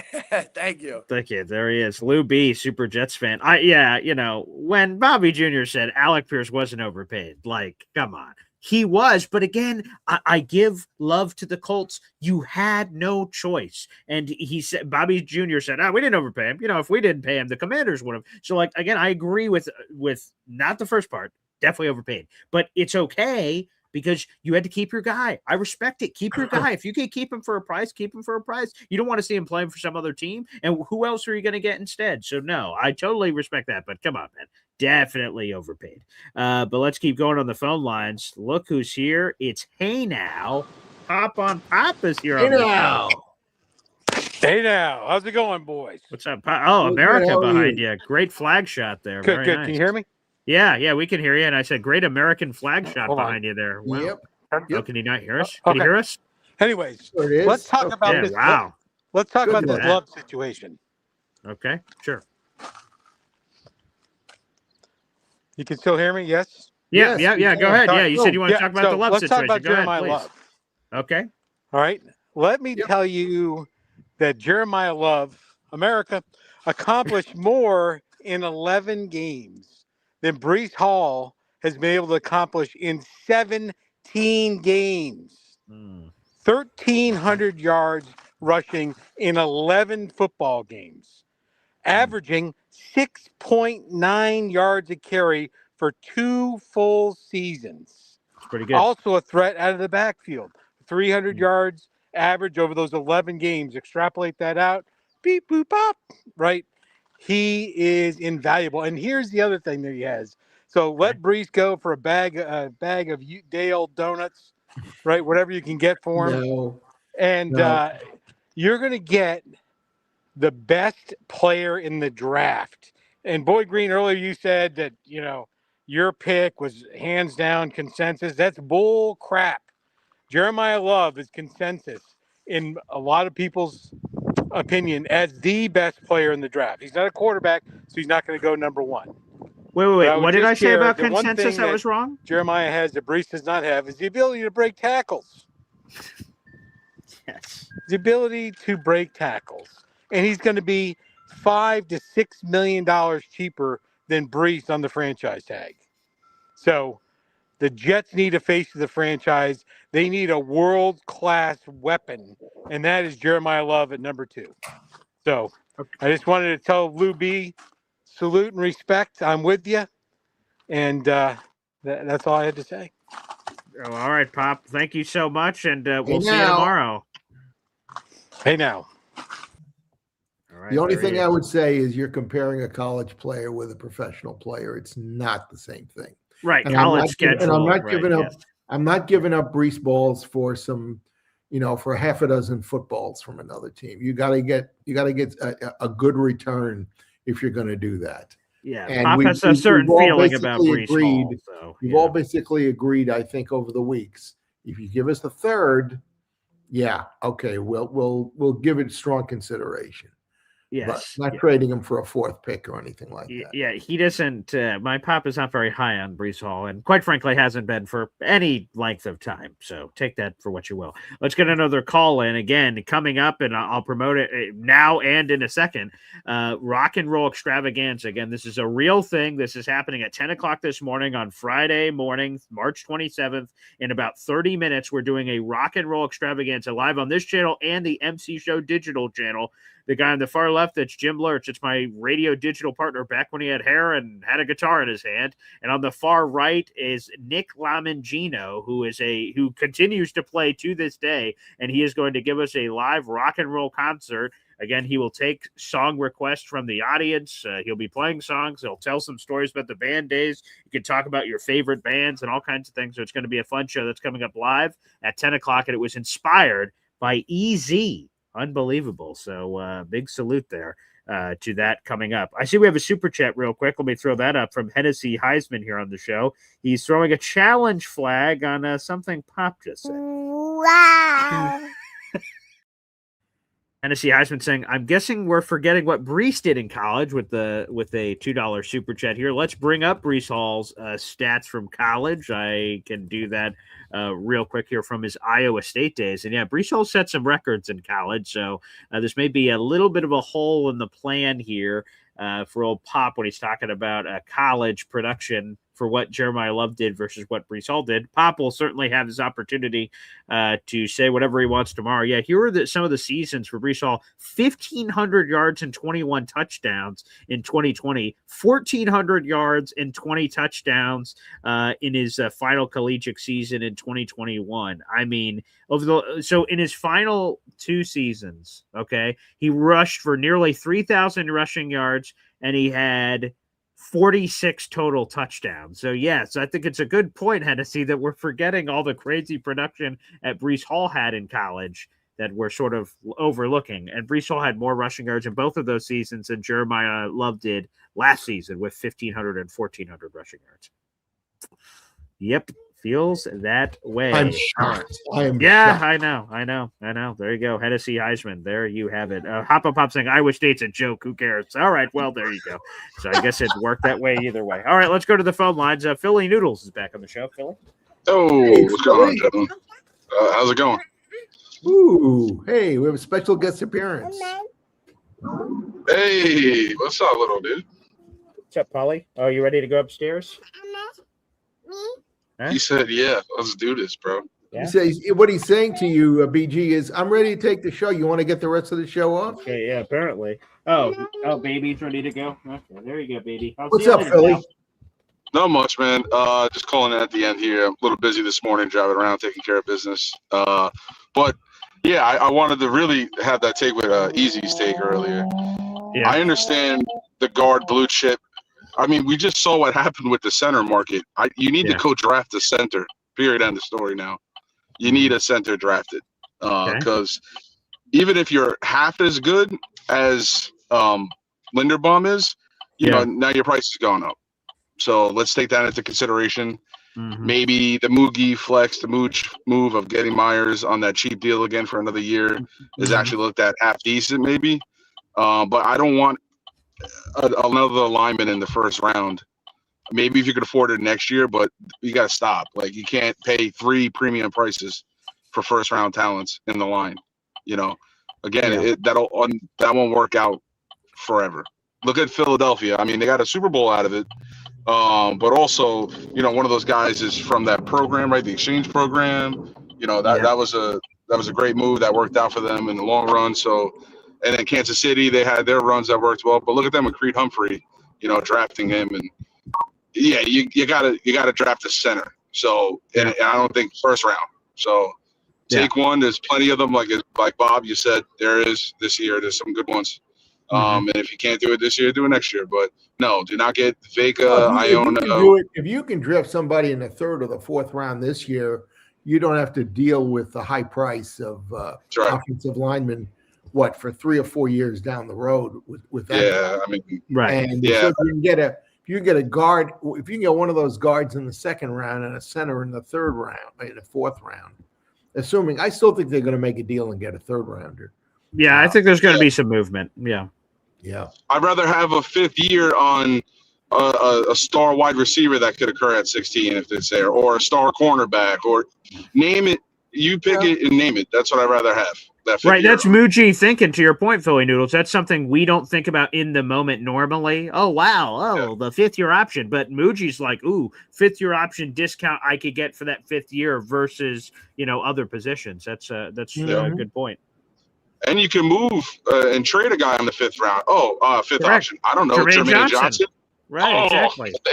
It's not going to be, I don't know, Vallega, whatever his name is. I don't care. Let's move forward, everybody. Stop it. take a premium position. I understand that is a premium talent. I'm not saying he's not or he would be, but let's not kid ourselves. You want to pay $60 million per year for three linemen, and you got 2 more to go on the line? Come on, Lederer, let him know, man. Hey, Philly, real quick, can you give me that? Can you give me that name pronunciation one more time? Vega, Leon, whatever you want to call it. Whatever words you want to put together.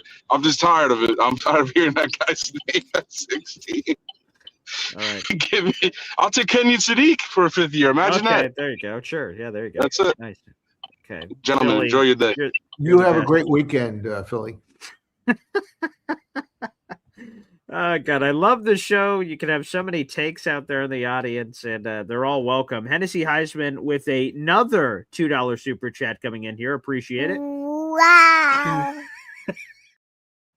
Oh boy, I imagine this will be a topic tomorrow when Hennessy Heisman versus Pop tomorrow morning on the show. But he says even more impressive than those crazy numbers I just said for Breece Hall, his college stats was he was on a joke team. He was questioning the Iowa State's talent, and he was doing it in spite of the rest of the talent on the team. So there you go, Hennessy Heisman. And a couple of those guys that he played with have been drafted pretty highly in the NFL too. That's true, 100%. So salute to Hennessy Heisman.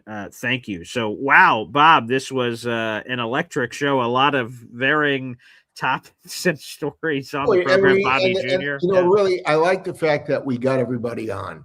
100%. Yes, I remember last week at one point we had 9 or 10 people waiting, and they just kind of drifted away because, hey, we want everybody to have their say. But if anybody's going to spend the time to call in, let's get them on. 100%. So thank you to everyone that did call in. A 2+ hour show. We have over 300 people in the room, including 100 here on YouTube.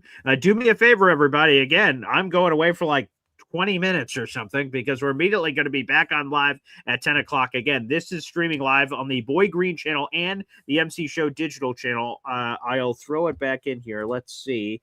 Yes, I just threw it back in the YouTube chat. You guys can go support the MC Show digital channel. We're getting closer and closer to 1,000 subscribers. That's a big goal over there. So you guys can watch this rock and roll extravaganza coming up at 10 o'clock live here on March 27th, 10 o'clock in the morning. I just dropped the direct link to the MC Show digital channel, and you guys can support that channel. Hit subscribe so you don't miss the show. It's the link's already up there in the live section. It'll be live music. It'll be rock and roll, classic rock. Again, there's going to be some Bon Jovi, Aerosmith, all kinds of things. Again, you can also give suggestions live in the comments section, and we'll be having this live coming up at 10 o'clock. So definitely check it out, folks. It's going to be a lot of fun. Can't wait for that. And then one more note. Again, the Boy Green Espresso Club tomorrow, the third ever Espresso Club, will be at 9 o'clock. But again, time TBD. I'll be coming back from a baseball broadcast. My first one is today, second one tomorrow. So as soon as that baseball game's over, I'll close up the radio station, jump in the car, and drive an hour home, and then we'll jump on for the Espresso Club meeting. So again, it's penciled in for 9 o'clock. It will be Saturday night, not Sunday night. We were talking about that earlier this week. All right, Bob, any final notes you want to? No, I think we covered a lot of ground today, and I think, we learned a lot of stuff today, so that's good. Hey, one last thing here. Frankie says, Bob, can you change your will and don't put your son in anything after his phone call? Thoughts? My wife has been talking about changing the will. Okay. Oh, I don't think that's what she had in mind, but she has brought it up as a subject of discussion. Okay, great. So let's just make sure that's a factor, in the decision-making as that's coming up. So appreciate that, Frankie. That's a good thought. Thank you. Thank you. Yeah, thank you. And thank you to everyone for all the super chats today. Again, I want to give another shout out to Jake Asman, Jared B for gifting a membership, Hennessy Heisman super chats here at the end. That's a lot of fun. The free way to contribute is what you guys can do on the way out. We have 100+ people of the 300 watching on YouTube. Guys, hit that like button on the video and hit subscribe. It is free to do. You hear it all the time, but it makes a tremendous difference and gets this Jet show organically in front of other Jet fans when you guys like the video every single day. Please make it a part of your routine. And again, we're trying to make a chase to 10,000 subscribers, and we're 3 away from 8,520. Bob, this was a lot of fun. We'll have to do it again next week. We're less than a month for the draft. You have yourself a great weekend. All and right, let's hit that. Let's get to that 50 by the time I'm on next. Let's go. Thanks, everybody. We'll see you soon.